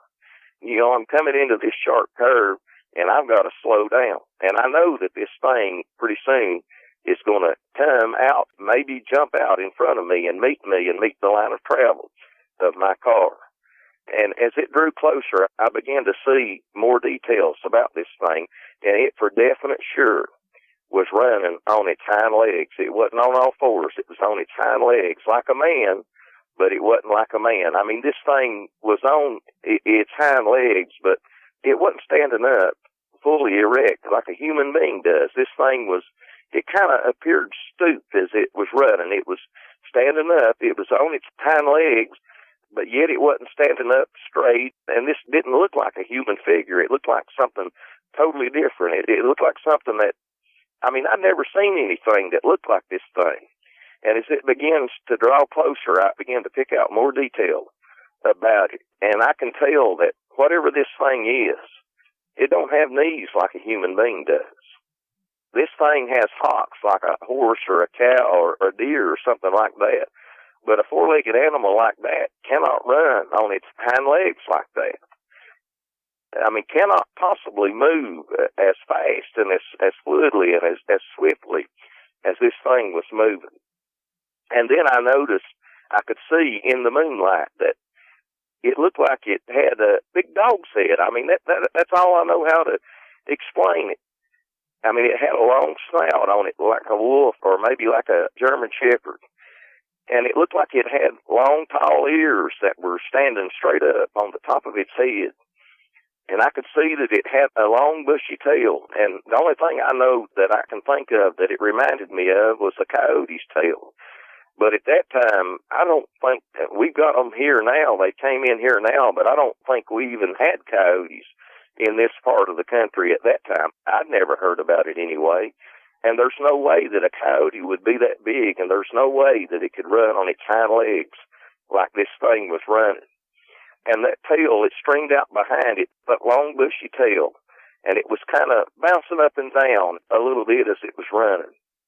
And I noticed that this thing had arms, and that the arms, they were kind of pumping like a human being's, but, when a human runs, a human being pumps his arms almost as fast as his legs are moving, and this thing was kind of pumping them, but they weren't moving as fast as its legs were moving.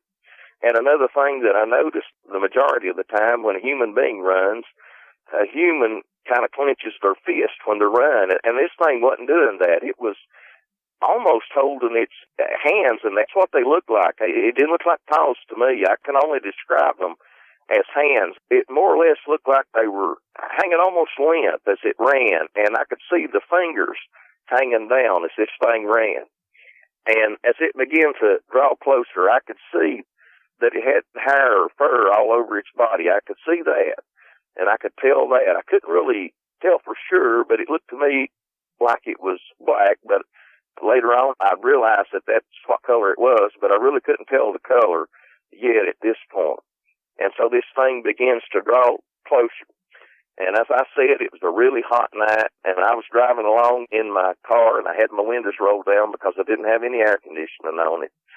And, you know, this thing keeps drawing closer and closer to me, and I just, you know, my unease just grows more and more, and I'm starting to get scared. I don't understand it. I don't know what this thing is. I just can't make out what this thing is. It don't look like anything that I've ever seen before. And it begins to draw closer. It gets close to the barbed wire fence on my right-hand side, and I think, well, maybe it's going to slow down, or maybe it'll veer off where it won't run into that barbed wire, and it'll turn aside out of my way. But it didn't do that.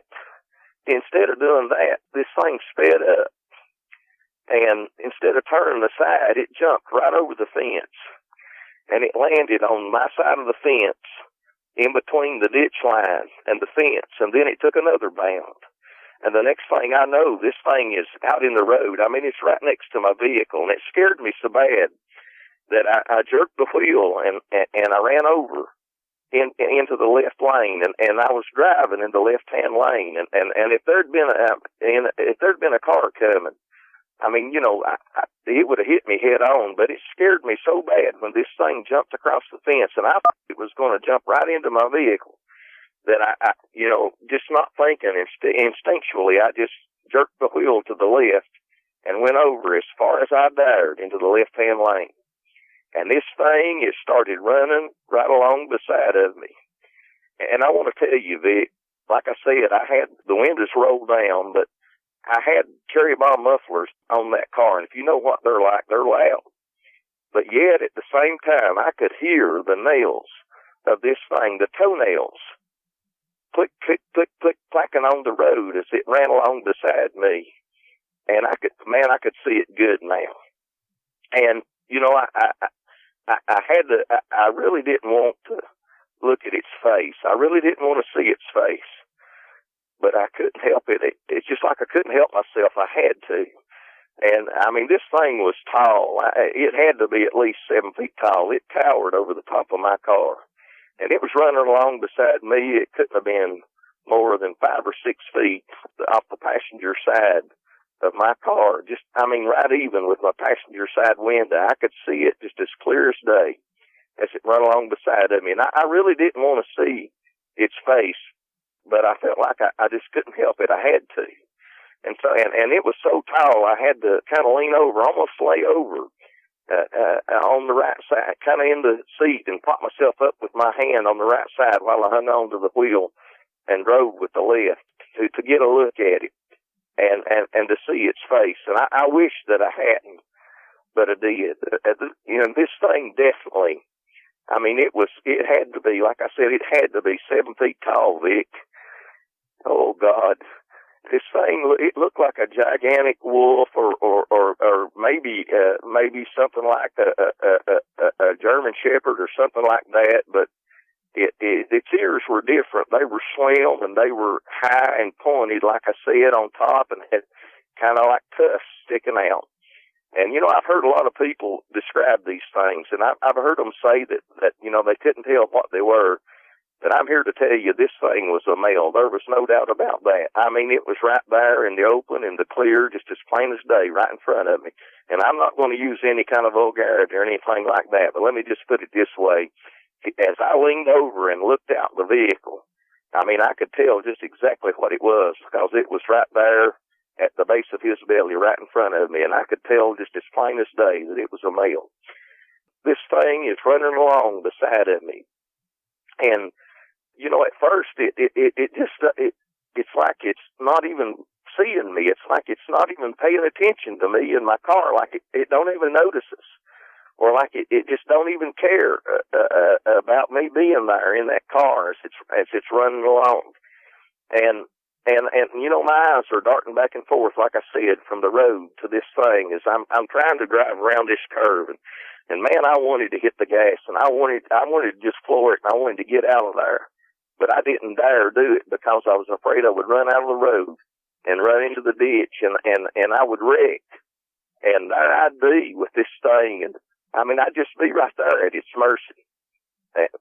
But yet I wanted to because I could tell. I mean, this thing had arms. If it hadn't had them, didn't have them bent and wasn't pumping them as it ran, this thing's arms would have hung down below its hocks, Vic. And I know that if it wanted to, this thing could have reached right in my car window and right over to the driver's side, from the passenger side, and this thing could have grabbed me. And it could have drugged me right out of the car. If it wanted to, it could have just ripped my head off. Or it could have leaned in my car window, and it could have bit my head off. I don't know. I know it could have, and I wanted to get out of there, but I didn't dare because I was in this steep curve, and I knew that if I hit the gas, this car probably wasn't going to be able to handle the curve, and it was going to run off in the ditch, and I was going to wreck, and I was going to be there alone with this thing, and I was going to be at its mercy. And like I said, I mean, I got a good look at it. I got a real good look at what this thing looked like, and it was just as jet black as it could be. It had hair or fur over most of its body, maybe about 3 or 4 inches long, thick fur, and it was glossy. It had a sheen on it. It was reflecting the light from that full moon.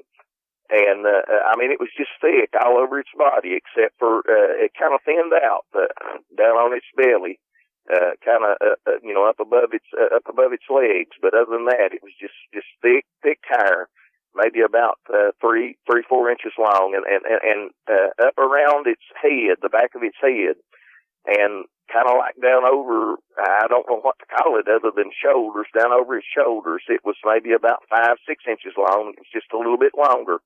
I've heard people describe it kind of as like the mane of a lion, but it wasn't that long. It wasn't that much difference in the length of the hair, but you could tell that it was just a little bit longer. And this thing, like I said, it had a long snout on it, like a German Shepherd or like a wolf.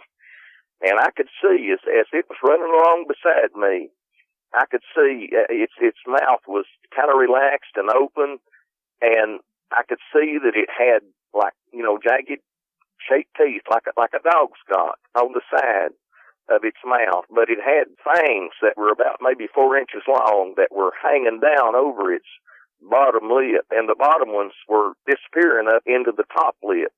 But its mouth was kind of parted, and it kind of had its tongue hanging out on the left side of its mouth, just like a dog does as it runs along, as it's painting.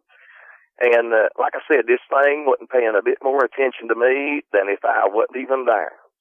And for a little while, it just ran along beside me and just didn't pay me any attention. But that didn't last. Just slowly, seemed like it took forever, but just slowly, it started to turn its head, and it looked at me. And I know that you said that you shouldn't, and I've heard other people say that you shouldn't, but I couldn't help it. I looked full in its eyes. I wish that I hadn't. I wish I'd never seen it. I wish I could erase the picture of what I saw from my mind, but I can't. And, I've heard people say that they had amber or yellow eyes or red or orange-like eyes, but that's not what I saw that night. This thing had great big black eyes. And I couldn't see any kind of pupil. I couldn't see any kind of white or anything like that. But all I could see was black. And then they just looked as black to me as a bottomless pit. They just seemed soulless to me.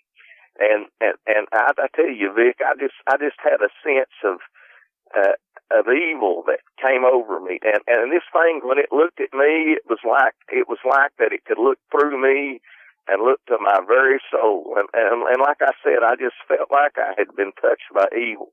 I don't know how else to explain it. And there was such a fear. And I wanted to scream or to holler out or do something. but it just seemed like my mouth just dried up like cotton, and there wasn't a sound that would come out. And I wanted to get out of there. I wanted to get away from this thing, but I couldn't because I was afraid I was going to wreck.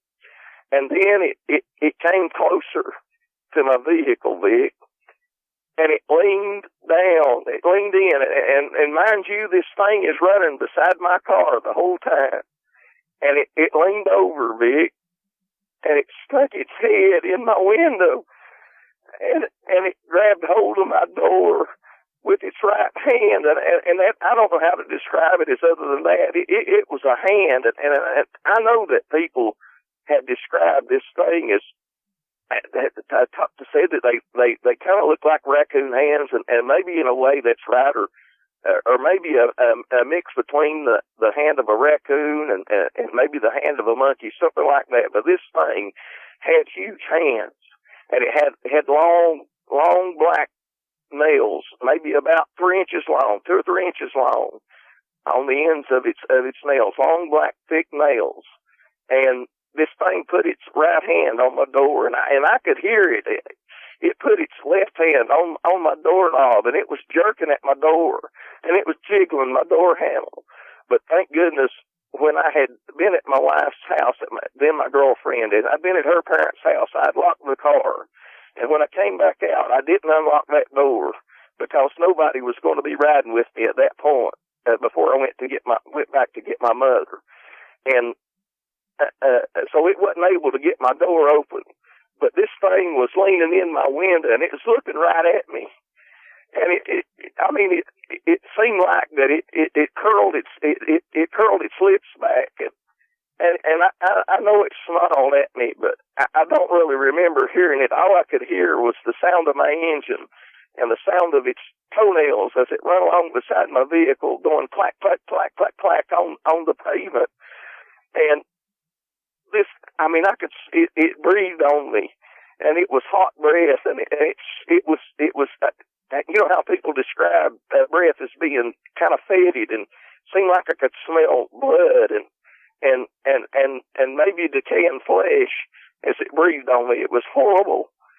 And I thought I was dead. I thought this was the end of me. I thought I was a goner. I thought I was a dead man for sure.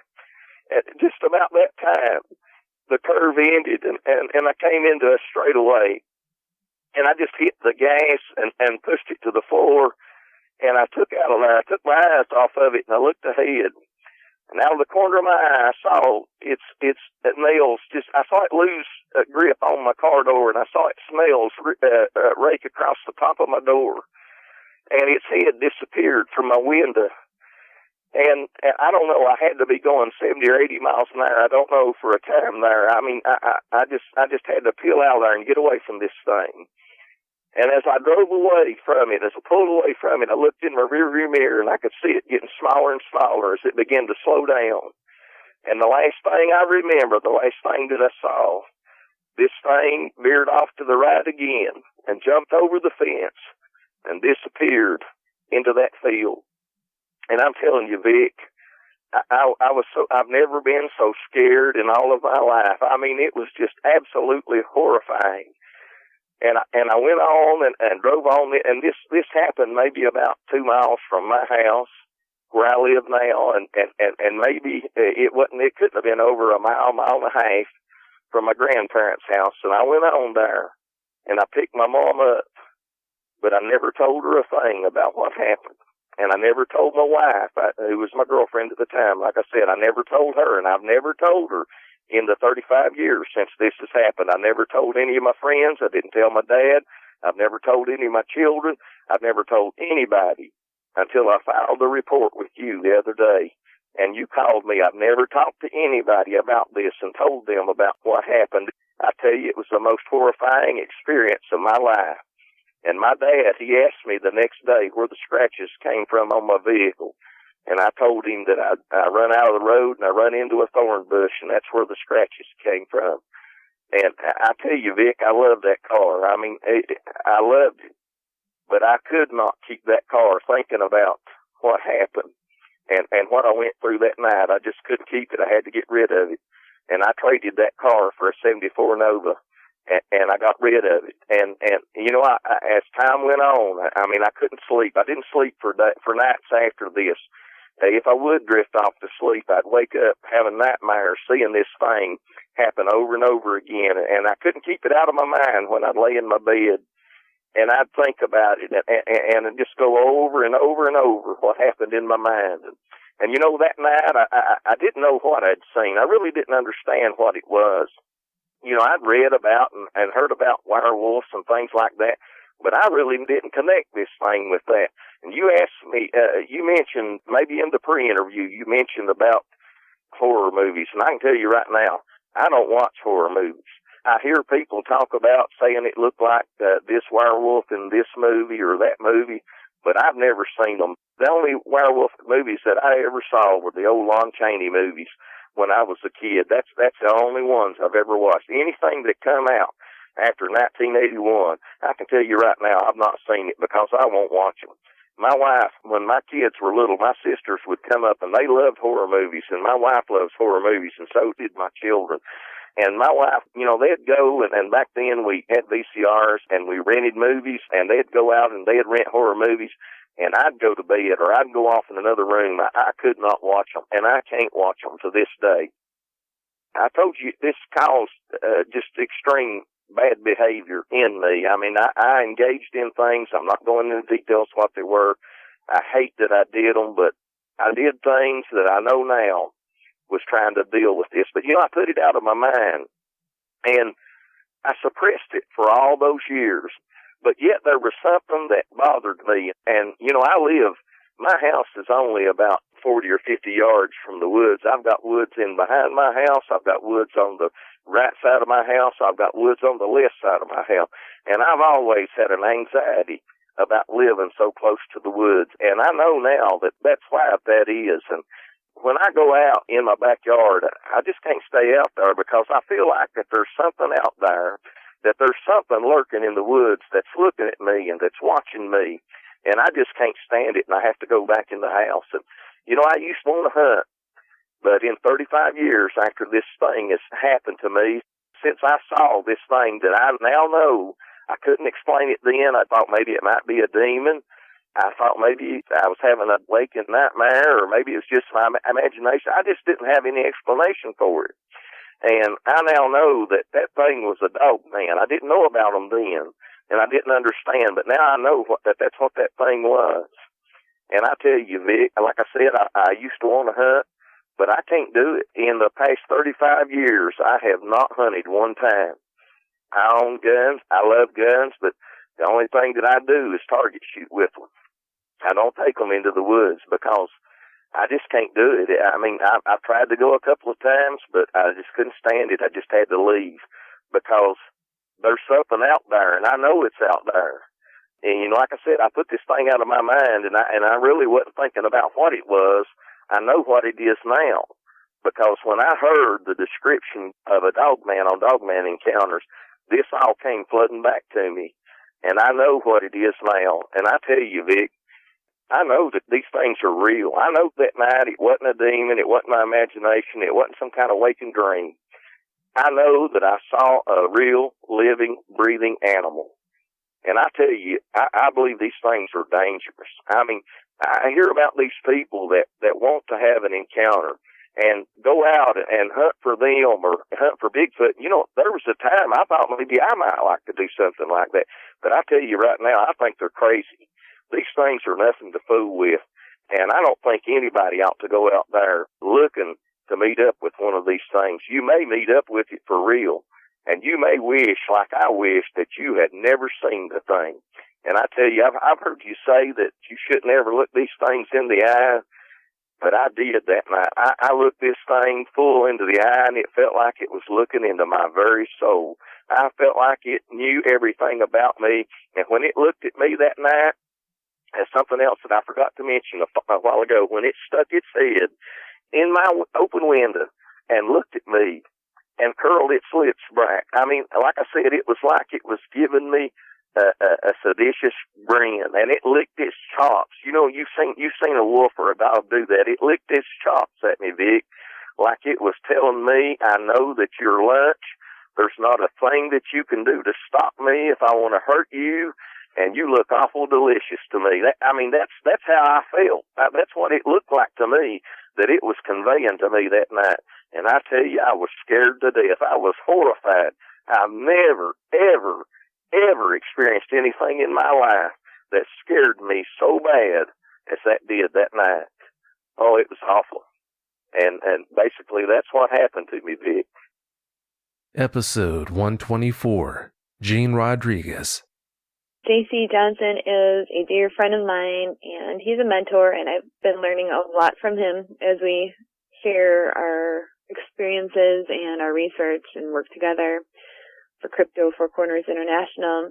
He flew me there specifically to investigate with him and do a piece on what's been going on in his friend's, he's now my friend's, property, and it's been going on for decades, for generations. So Ron is the third generation that has been encountering these dogmen. So when I got there, it was already under the premise that there's activity here consistently all the time, and it's been happening for generations. It's so frequent that they see the Dogman family that lives there, that they have encounters, that they have names. The Dogmen have names that they have tracked the family alongside the Dogman family, alongside their own family, and have determined, just based on time and biology, that the Dogmen of today are the grandchildren of the Dogmen that Ron's grandparents were dealing with. And Ron now is a good friend of mine. He's a very nice man. He's got a very nice property up there in northern Minnesota, very close to the Canadian border. When I got there, it was afternoon. We had just gotten done, JD, which is JC's son, and I and JC had just gotten done shooting some M4s and shotguns and just practicing, our range time, because I got certified while I was up there too to conceal carry in all the blue states. So I'm really proud of that and happy of that and grateful for that. But we were doing that for some time before we ever left to go up north. And when we got there, it was a perfectly sunny afternoon. It was mid-September, and it was, as this year has been unseasonably warm. It was just a real mild day. I remember we were just wearing sweatshirts. It wasn't very cold at all. Everything was still completely in full bloom from the summertime. Maybe not full bloom, but, everything was still green and just all the leaves around the trees. The trees had not even really started to turn at all, the colors even. It was just like everything was, all the grass was long, all the leaves were out, just everything was still pretty much in summer mode. I remember while we were on the road that Ron lives on, it's just way out in the middle of nowhere. I mean, just way out in the middle of nowhere. It's just beautiful country. It reminds me a lot of northern Wisconsin, except northern Wisconsin is a lot more piney. This is a lot more just regular, like maples and oaks and stuff, and it's just gorgeous. But I noticed that as we were getting closer to Ron's property, just the mood started to change a little bit. Like, it was just a vibe. It was a vibe that we were all, I didn't say anything for a while, but eventually the silence was broken as I was driving in with JC. JC's son was behind us. Do you feel that vibe? As we're getting closer to his house, and he's like, yeah, it is weird here. And JC has already had handfuls of encounters over at Ron's by this time too. And he doesn't know if I'm going to be encountering anything or everything or what. And the main concern as we were driving in too, and mine was, there was one dog person, I should say, in particular. Well, she's a female, and the way that this family of dog men tend to behave, it's as if the female is in charge, like it's a Native American group. Some of them are matrilineal. Well, this one seems to be matrilineal, and forgive the language, but they are dog people. They call her the bitch, and her name is also Allura. She's just territorial. She has features that are female, you know what I'm saying, on her chest. She has a fondness and a proclivity for particularly JC and Ron. She'll leave her scent marking on JC's tent when he camps there. Like I said, Ron's family has been having, the whole time they've been there, encounter after encounter that they live alongside these dog people, which is a lot different than most people's encounters, because most people's encounters is that the dog people are very territorial. If you see them on your property, they usually drive you out. You know, there's been sieges I've heard of. They want the people out of there, and they will scare them within inches of their lives to get them out of there or attack them and all of that. And it's just not like that in this case. They live alongside of each other. So to get back to the story, like, okay, so we're driving in and, you know, like I said, it's a beautiful day and it's crystal clear out. The sky is blue and we just get an eerie feeling from the get-go. So when we park, you know, we all get out and I meet Ron, and Ron's got 3 big, beautiful dogs. One of them's a German Shepherd, which is my favorite, and they're just all big and fluffy and awesome. And, you know, we make our introductions, and JD right off the bat says, you know, I thought I saw something kind of like, I don't know, something weird out of the corner of my eye when we were coming in. And I'm like, okay, you know, who knows? Could have been a deer, could have been anything, but, you know, we all noted that. And right away, you know, JC kind of just launches into everything that goes on there, which is just so much. I mean, there's just so much to say about what goes on in that property. It's just, like I said, it's an almost everyday thing where either Ron says he sees the heads peering into the windows. He'll wake up in the morning and see fresh tracks that are as wide as the tires on his truck. They'll be kind of like pronged feet, canine obviously, and just, like I said, wide as the tire track. So JC kind of just goes over everything, and then he says a couple days before I even get there, he's like, Alora's been gone. Like, she hasn't been seen hiding her hair in some time, and Ron thinks she's still gone doing whatever she's doing. And so I'm like, okay, good, because, well, before I even got there, I was kind of just worried, like, well, if this Alora Dogman or dog person is that way with JC and Ron, like, has some kind of affinity for them, like, how will she feel about another female being thrown into the mix, since Ron doesn't really have other guests come in that aren't kin? So I was kind of nervous about that, because she's all well and good with them being males, but what about me? Like, will she be threatened? Will she hate me? You know, what's going to happen here? So that being said, I'm like, okay, cool, you know, she's gone. But then also in the corner of my mind, I'm like, well, rats, I hope I still have an experience. Like, I hope I still see something. The day continues, and we just kind of shoot the breeze a little bit. We're all getting acquainted. We go inside. There's another friend of Ron's that's been there. He got there earlier that day. And we're all talking about how JD and I want to go do some recon in the forest. Now, the forest is, when you pull up to the house, there's just a big gravel area where he's got like a tool shed about 40 yards away from the house proper. There's a big old driveway. There's a fire pit. It's like a little bit of a lawn area. And then there's a trail that goes up to the forest. And it's some, like, I would say like 300 yards away from the house, maybe 400 yards away from the house. Before you even get that far to the forest, there's like I said, the trail, and on the right there's bee houses. There's about 4 or 5 bee houses, and that's about 40 yards away from the house proper. And then there's a little ridge of trees that leads into the main forest part. And back there he's got alfalfa fields in the forest, like intermittently spaced out. He grows alfalfa. So, okay, it's still midday. It's around 4 o'clock in the afternoon, and JD and I are like, okay. He's like, it's pretty weird, Jane. He's like, this is almost a year to the day that I was here last. My first time was last year to almost the day. I'm like, wow, that's cool. He's like, I'm going to take you back there. I'm going to take my AR-15. You can have the pistol. And I'm all excited because I just got certified, and, you know, I have my holster on. JC gave me a tac vest, so I'm wearing a tac vest. I have the video cam recorder that JD just got me, a nice new digital one. I had it in my front vest. JC's like, I want you to film my son while you're in the car, you know, ask him questions about what he saw, where he's going to take you, the prints he saw, everything. Make sure you get some nice footage of where he was and where you are now, you know, and just record all of that. And I'm like, yeah, for sure. And we're excited, and I'm excited. And so he takes me up there, and I got the camera rolling on him, and I'm asking him questions. And like, so it's been a year to the day. And I'm like, well, tell me where you're taking me now. And he's like, well, we're going to go to the edge of the forest right now. And I'm going to show you pretty close to the edge of the forest where we first come in. There's a couple of little trails for hunting purposes. You can drive a vehicle through them. They're that wide. There's just trails down the middle of the forest and just, through the forest, certain ones. And it's cleared out just enough for a vehicle to get through. The first thing he took me to was this place he calls the OP, which stands for Observational Point.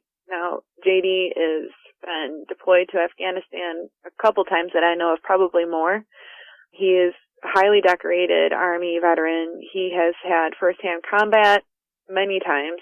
He's been the hero of a few different situations.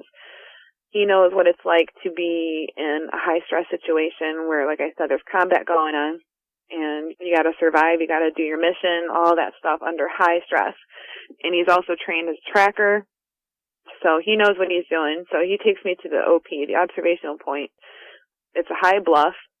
Like I said, it's a little hill, and all this grass is around. It's tall grass, and in the middle of the tall grass, on the very peak of this hill, you can see how 15 feet in diameter, probably 20 feet in diameter, you can see squashed down grass. And JD always refers to these dogmen here as lazy hunters because you can see how he's like, here's where I saw some tracks before, and then sure enough, we see newer tracks. I don't know if they were made probably within the last couple of days. It hadn't rained, by the way, in at least 3 or 4 days before we got there. So there were some pretty decent-sized tracks that we saw, and he's like, I saw them here before. And like I said, there's squashed down grass, and he's like, look here, Jane. He's like, stand here. He's like, look how you can see Ron's house perfectly, and then also Ron's neighbor's house perfectly. He's like, that's why I mean the observational point. Like, these things can look at both properties, clear view, unobstructed, and also see for a long distance whether there's any deer or anything crossing the paths here so they can hunt. Lazy hunters, they can easily see. So I'm like, wow, cool. I'm looking at all this evidence and it's like, wow, this is awesome. Like, this is crazy. I can't believe I've been researching all this for so long and reading about all these experiences. And here I am looking at physical evidence right here, just right here. And here I just got a head full of stories of, just a couple days ago, Ron sees them. He sees them all the time. JC too. And so I take some good video shots of that and I ask him some questions, and we get back in the truck, and he's like, okay, so we're going to go back into the forest where I was. We're going to go on foot. Eventually, I want to lead you to where he calls it like a lair. He's like, deep in this forest, like at a certain point I'm going to take you, you can see that there's structures made, and it's an obvious manipulation with something that has the ability to make structures. Like I said, like you can see that it's been manipulated, that it's some kind of place they like to go or something, So I'm like, okay, like I said, it's a really weird feeling back there. It's just a very heavy, noticeable, thick feeling, like you can cut it with a knife. We're back there, and he's taking me around the forest, and we're finding some prints. Now that we're so far away and we're deep into the forest, I'm starting to get a little uneasy. I'm with JD, so it makes me feel a lot more confident, but yet still, I got my weapon, he's got his. And while we're walking through, like I said, before I ever got there, I've heard so many stories of when people say, I was in the forest and all of a sudden it went dead quiet. All right, well, that happened. The first time that happened with JD and I, while we were walking through the forest, it was crazy. The forest was alive with animals. Well, it was alive with birds. They were very, very noisy. The crickets were out. It was like a late summer day in the middle of September. Everything was very, very active. And you could hear everything, that the forest was alive. But while we were walking and looking, the forest went quiet. And that's when he was like, I can tell when the change in him, when he got serious, he's like, take a knee. And he said it very quietly. So the forest went quiet. He's like, take a knee. And he said it under his breath, real quiet. And he's like, be quiet. Don't say anything. Don't say a word. Breathe through your mouth. And when that happened, my heart started pounding through my chest. I could feel it in my throat. In fact, when I'm talking about it now, it's like reliving the moment. Like, I was so afraid. I was certain that something was watching us. Certain. And when the forest goes quiet like that in an instant, it's just the most, I call it a disgusting feeling, because you know that something is watching you and it's a predator.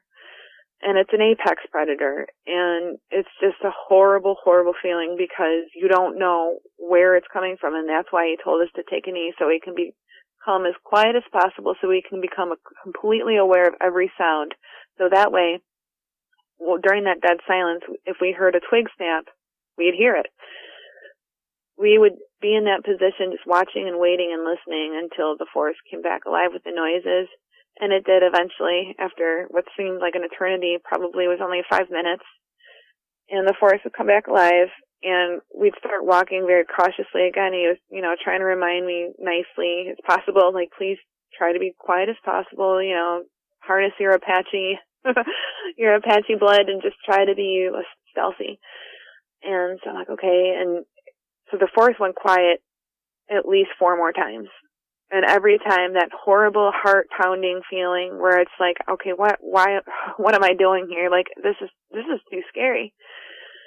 And, but, I just kept pressing on because I went through all this trouble. JC did, JD did, and I really did.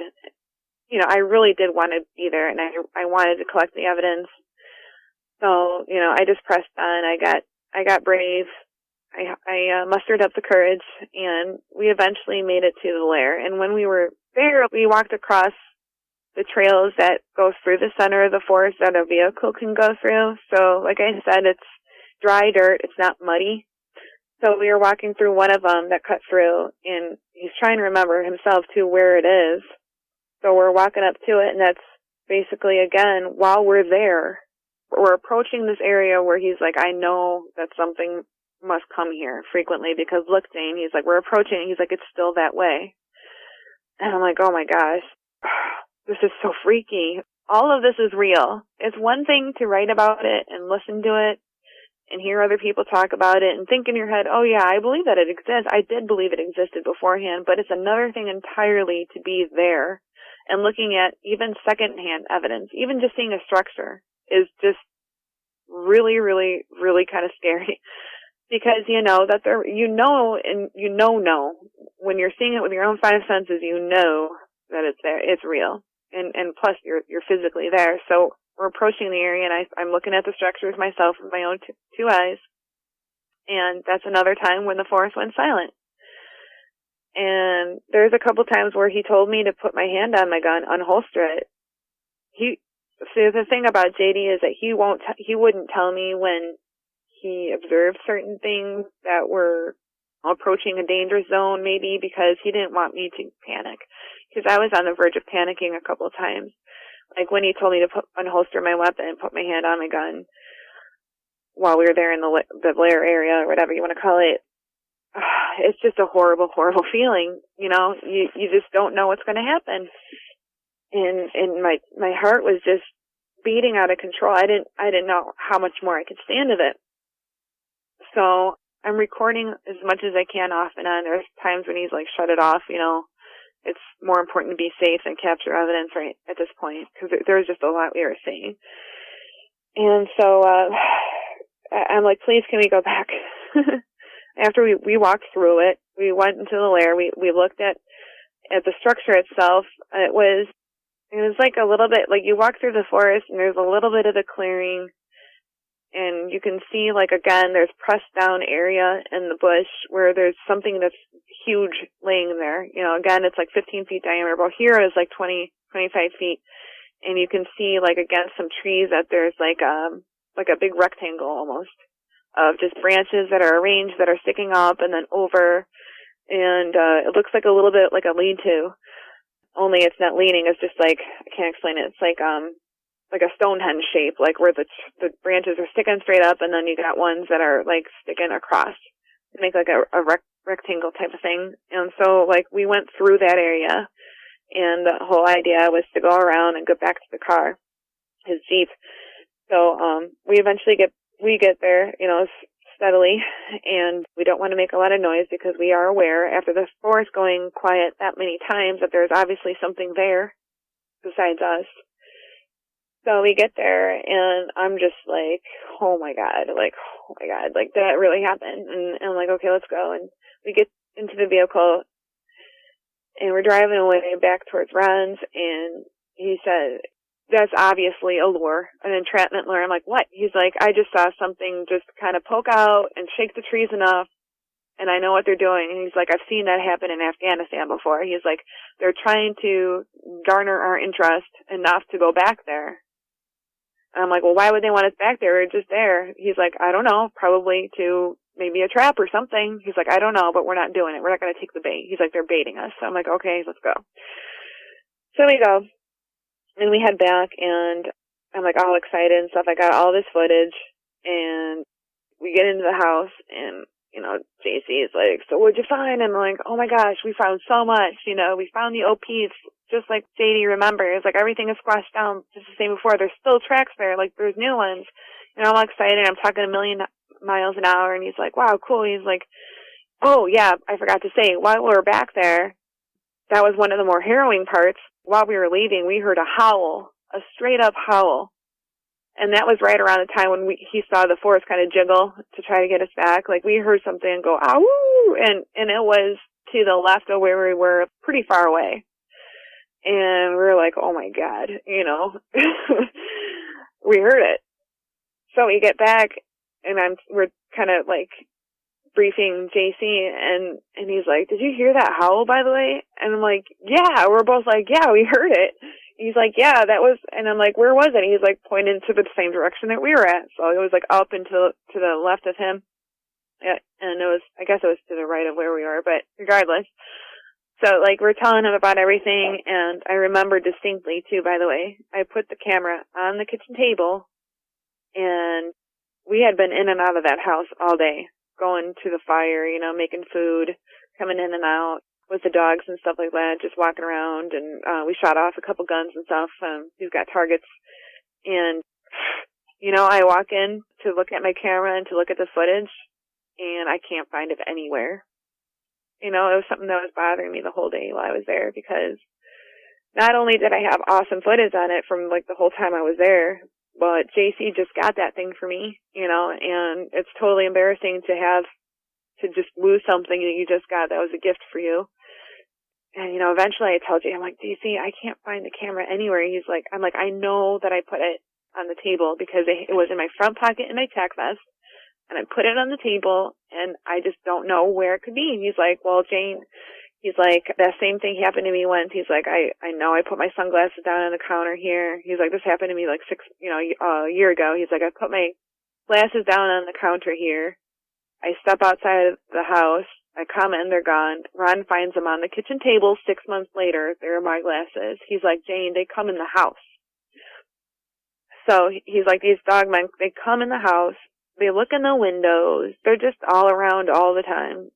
And for instance, the other day, a few weeks ago, Ron was telling me how his friend that I met was deer hunting, and just to see what would happen since there was particularly high activity that week, they left the deer carcass out with the organ meat in it, so the organs, and they saw the silhouette of a dogman.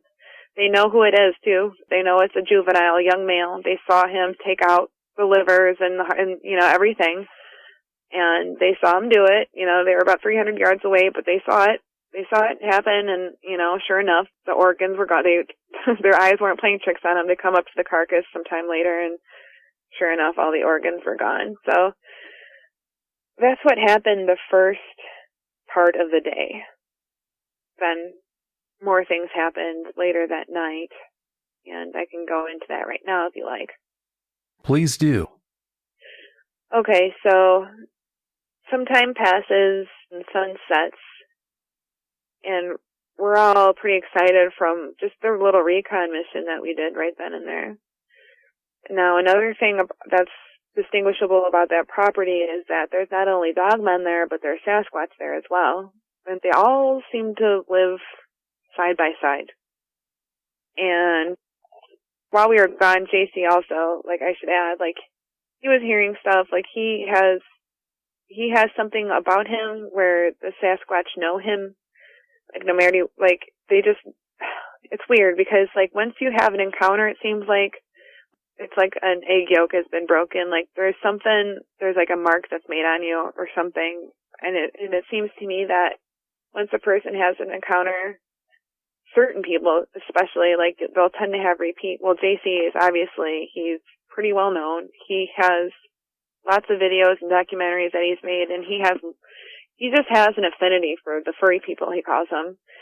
And, like, he was saying, like, as the sun set and when it was dark out, he's like, yeah, we're surrounded right now. Like, there's Squatch all around us. And he's like, I know this for a fact. He's like, here's what I'm going to do. He's like, Jane, you hold these flashlights. We're all going to go down this trail. Like, if you remember, I was talking about the bee houses that were not too far from the house, to the right of the house, you know, up the trail. There's the bee houses, and there's that little patch of forest that leads into the big part of the forest. And he's like, here's what I'm going to do. He's like, Jane, take all these flashlights. We're all going to go up the trail. We're all going to go here past the bee houses. I'm just going to introduce us all. I'm going to say to the Sasquatch that are all around us right now, I'm going to say to them, we mean no harm. We just want to basically hang out. You know, how are you? We're just friends. We're not going to bother you. And, you know, just how are you? You know, kind of thing. So, you know, at this point, I'm like, hey, that'd be cool if something happened. I don't know. You know, I don't know what to expect. It's pretty fantastic to think that they're surrounding you, first of all, then to think that he's going to say hi to one. You know, you don't know what's going to happen. So he's like, who wants to come with me? And there's one guy named Bryce who's never had an encounter with a cryptid before. He was like me. I never had an encounter with a cryptid before. I've had plenty of encounters with all kinds of different things, but never a cryptid. So he's never had an encounter with a cryptid. He's like totally excited about it. He's like, I'll go. So we're all nervous, of course, and we're all got that adrenaline going. And we walk up the trail, and I've got the flashlight. JD, by the way, is super excited about this equipment that he has. It's the night vision goggles. It's like an Army issue, but it's a little bit of older technology. What they have now is even way better than what he had, but it's still pretty awesome. It makes everything look green. You can be looking at stark darkness at night, and everything illuminates up perfectly, and it's green, and you can just look at everything awesome. And it happened to be a full moon that night, too. So we're trading the goggles back and forth as we're walking up the trail, and it wasn't a long walk. It was only 40 yards, so we go up, and then we cross over past the bee house. Well, actually, we stay on the trail. JD and I and Ron stay on the trail, and JC's like, okay, now we're going to go into the forest, and we're going to make our introductions after we walk up a little bit. So Bryce and him go walking up, and JD has the night vision goggles before the camera lens, so he's filming it, but he's filming it through the night vision, so you can see everything pretty well. And while he's filming it, he's about, I don't know, like 6'1" or something, or maybe 6 feet, and I'm 5'3", so I'm on my tippy toes. I'm looking over his shoulder so I can see what he's looking at through the night vision. And poor Ron, he's a giant man. He's like 6'4", 6'5". He's like in the background just watching everything. And here I am, like little me, just looking through the night vision, peering over John's shoulder, and that's when JC starts doing his whoo, oh, you know, kind of thing, like, hey. And we're just kind of like standing there like, wow.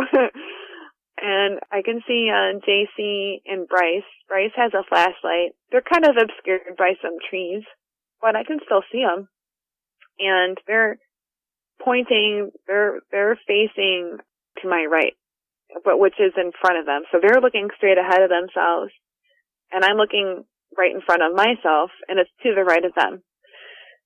They only have like one flashlight, but JC's telling Bryce to not shine it at the forest where he is directing his calls, because he doesn't want to make anything that's bashful over there, you know, not want to make itself known. So I think that was his reasoning. And so he makes his calls and starts talking, and I'm looking over JD's shoulder, and sure enough, right behind this pine tree, it's really hard to gauge how tall things are from that far of a distance, but right behind this pine tree was a Bigfoot. And I could see it plain as day. Plain as day. Well, of course, through the night vision goggles, but there it was right in front of us. And boy, that's when I was just like, I wasn't scared. I was just so excited. All these things are going through my mind, and like my emotions. I was just so excited. I'm like, this is so real. Like, oh my gosh, this is happening. Look at it. And I have footage of it. I'm like, JD, you see that? You see that? It's right there. It's right there. Oh my God. And he's like, yeah. He's like, yep, definitely. And, he's pretty like mellow, even keel. He doesn't react very strongly. He kind of keeps everything, plays his cards close to the vest. So I'm just like, oh my gosh. And JC is like talking to it, and you can just kind of see it peek its head around the freaking pine tree and look at them and then go back. Because mind you, the Squatch has no idea that we're standing. It probably knows we're there, but it doesn't know that we have night vision goggles. So it thinks that we're just like, their naked eye. Has no idea because they're very shy, right?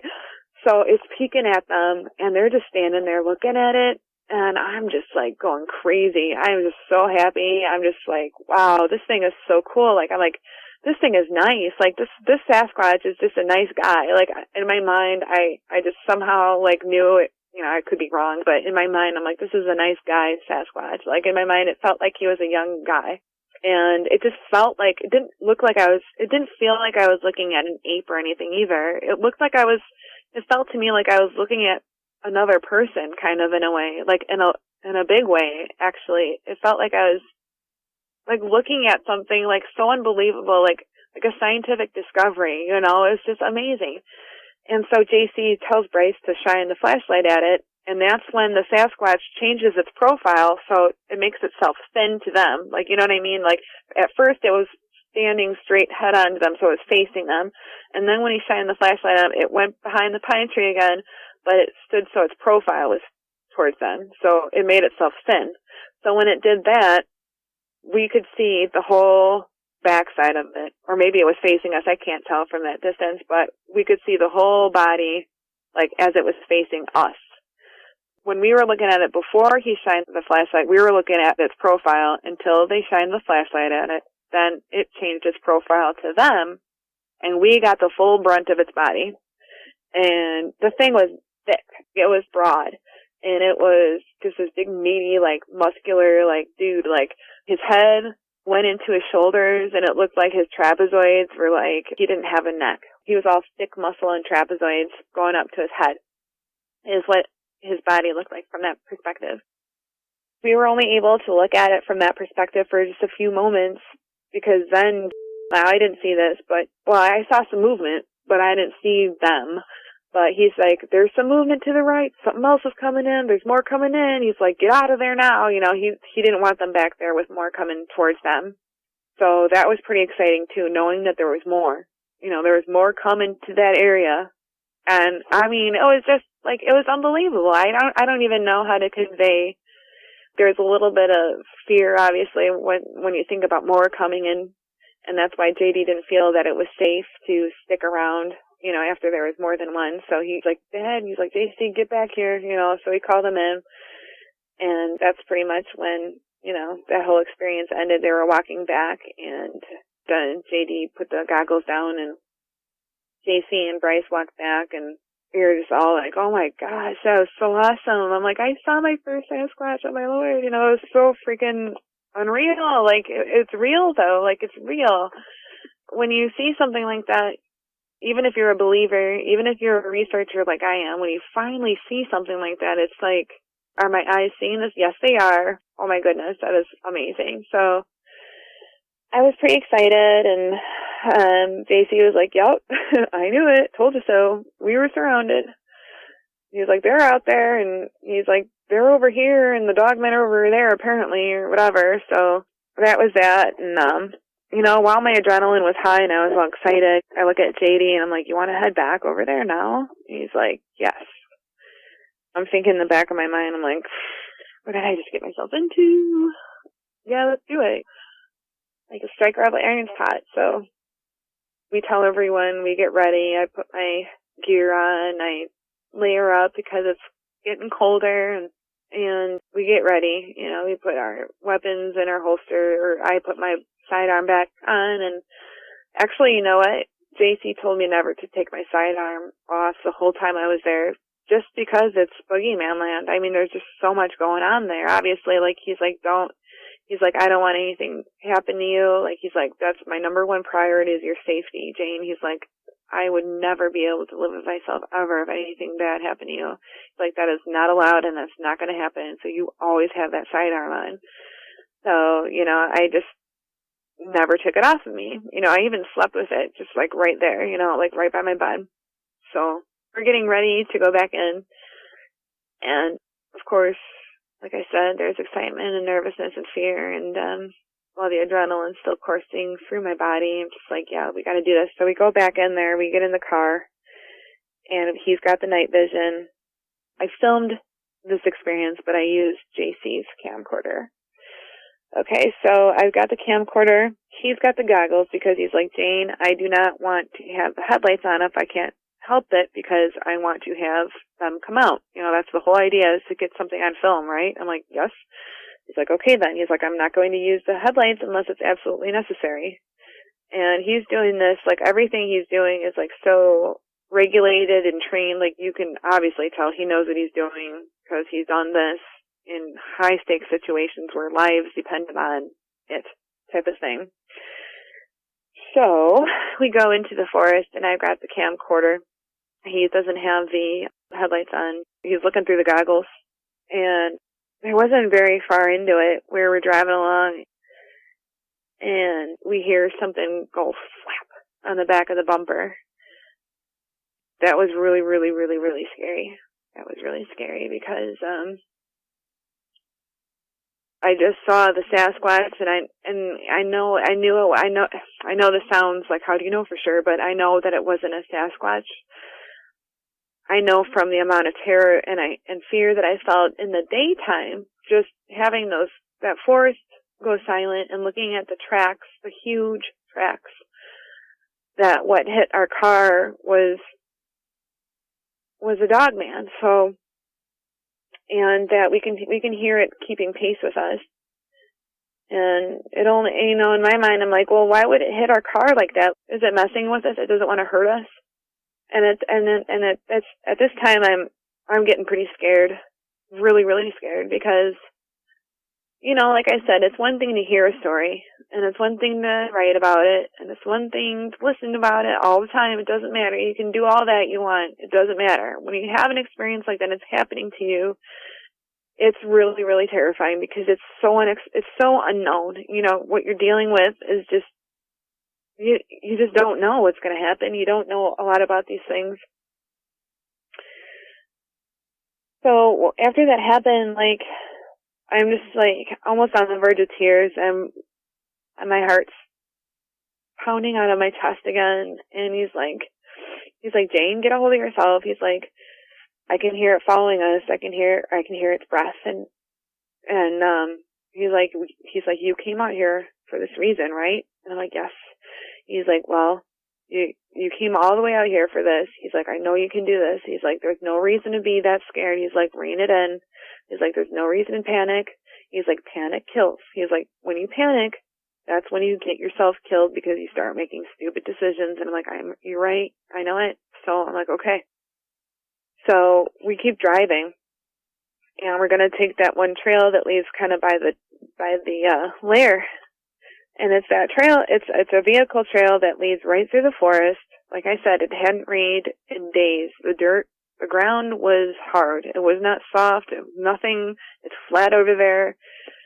When we got to the trail one of the trails that cut through the forest by the lair, all of a sudden while we were there this time, there was like at least 4 to 6 inches of water flooding it, rushing in from somewhere.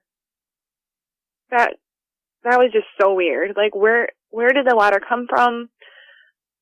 Why is it rushing like that? There's no irrigation, there's nothing like that. We asked later, and we knew in our heart, like, there's just something really messed up about that. And he didn't like that either. He was like, Jane, that's really weird. He's like, we almost drove through it. He's like, that's a trap. He's like, that's not normal. And I'm shaking right now as I'm thinking about this. And of course the terror is like mounting, and I'm like, okay, so he's like, that's okay, Jane. He's like, I'm going to pull out. Everything's okay. And we keep on hearing like scratching noises too, by the way, on the side of the vehicle. And it wasn't branches. Like, we'd be in the clearing and we'd hear freaking noises on the car all the time. And he got us out of that area, but we were driving again back into a more clear area, and and we were going to go back. The whole goal of that night was to go towards the OP so we can park a little bit before I get out of the car and look around with the night vision, get it all in camera. That was the whole goal. The mission of the night was to get out of the car at the OP during the nighttime and catch footage to see if we can be at the OP and see a Dogman. That was the whole point. So, he kept reminding me of that, because I was like, can we just go back? And he's like, no, Jane, come on, do you really want to? I'm like, no, okay.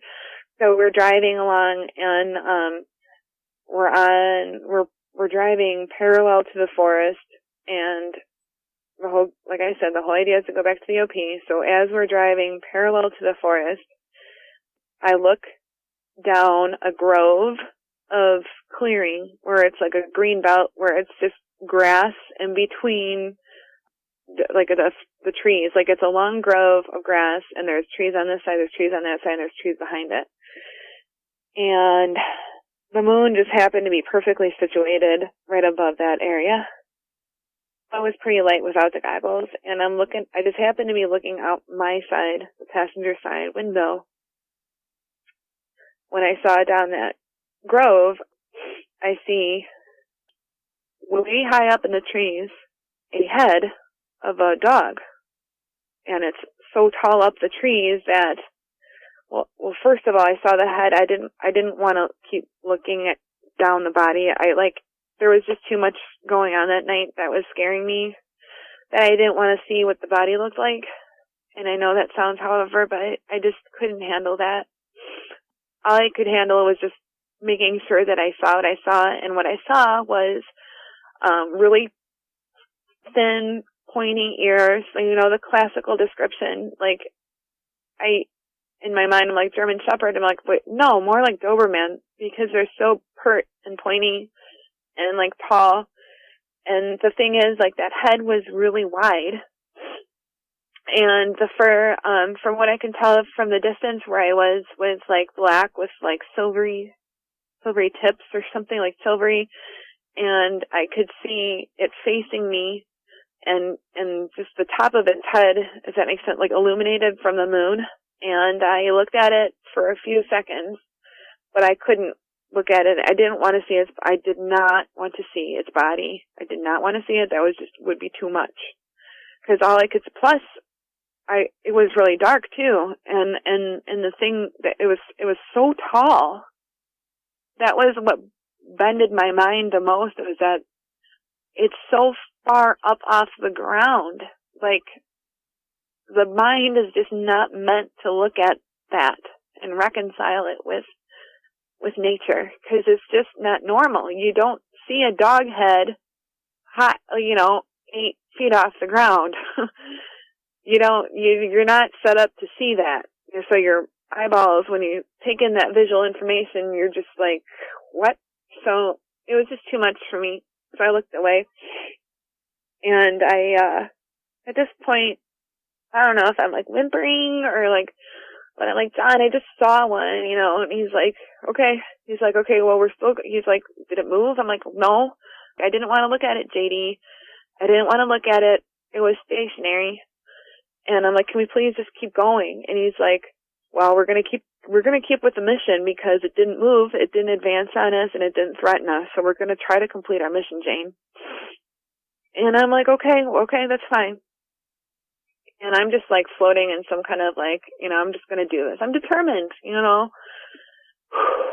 But I'm just the more that we keep going, the more in my mind I'm like, I don't want to he can get out of the car if he wants. I'm like, but no, he can't leave me. He cannot get out of the car. I'm like, I don't want to get out of the car. In my mind, I'm like, if we get to the OP, I just want to stay in the vehicle and watch. I do not want to get out of the car with this thing that's right there. I would be insane. I have 2 little girls at home. That would be freaking crazy. So we're driving, and we're almost there. We're really close to the OP, and he's at a point where he's like, we should get out now.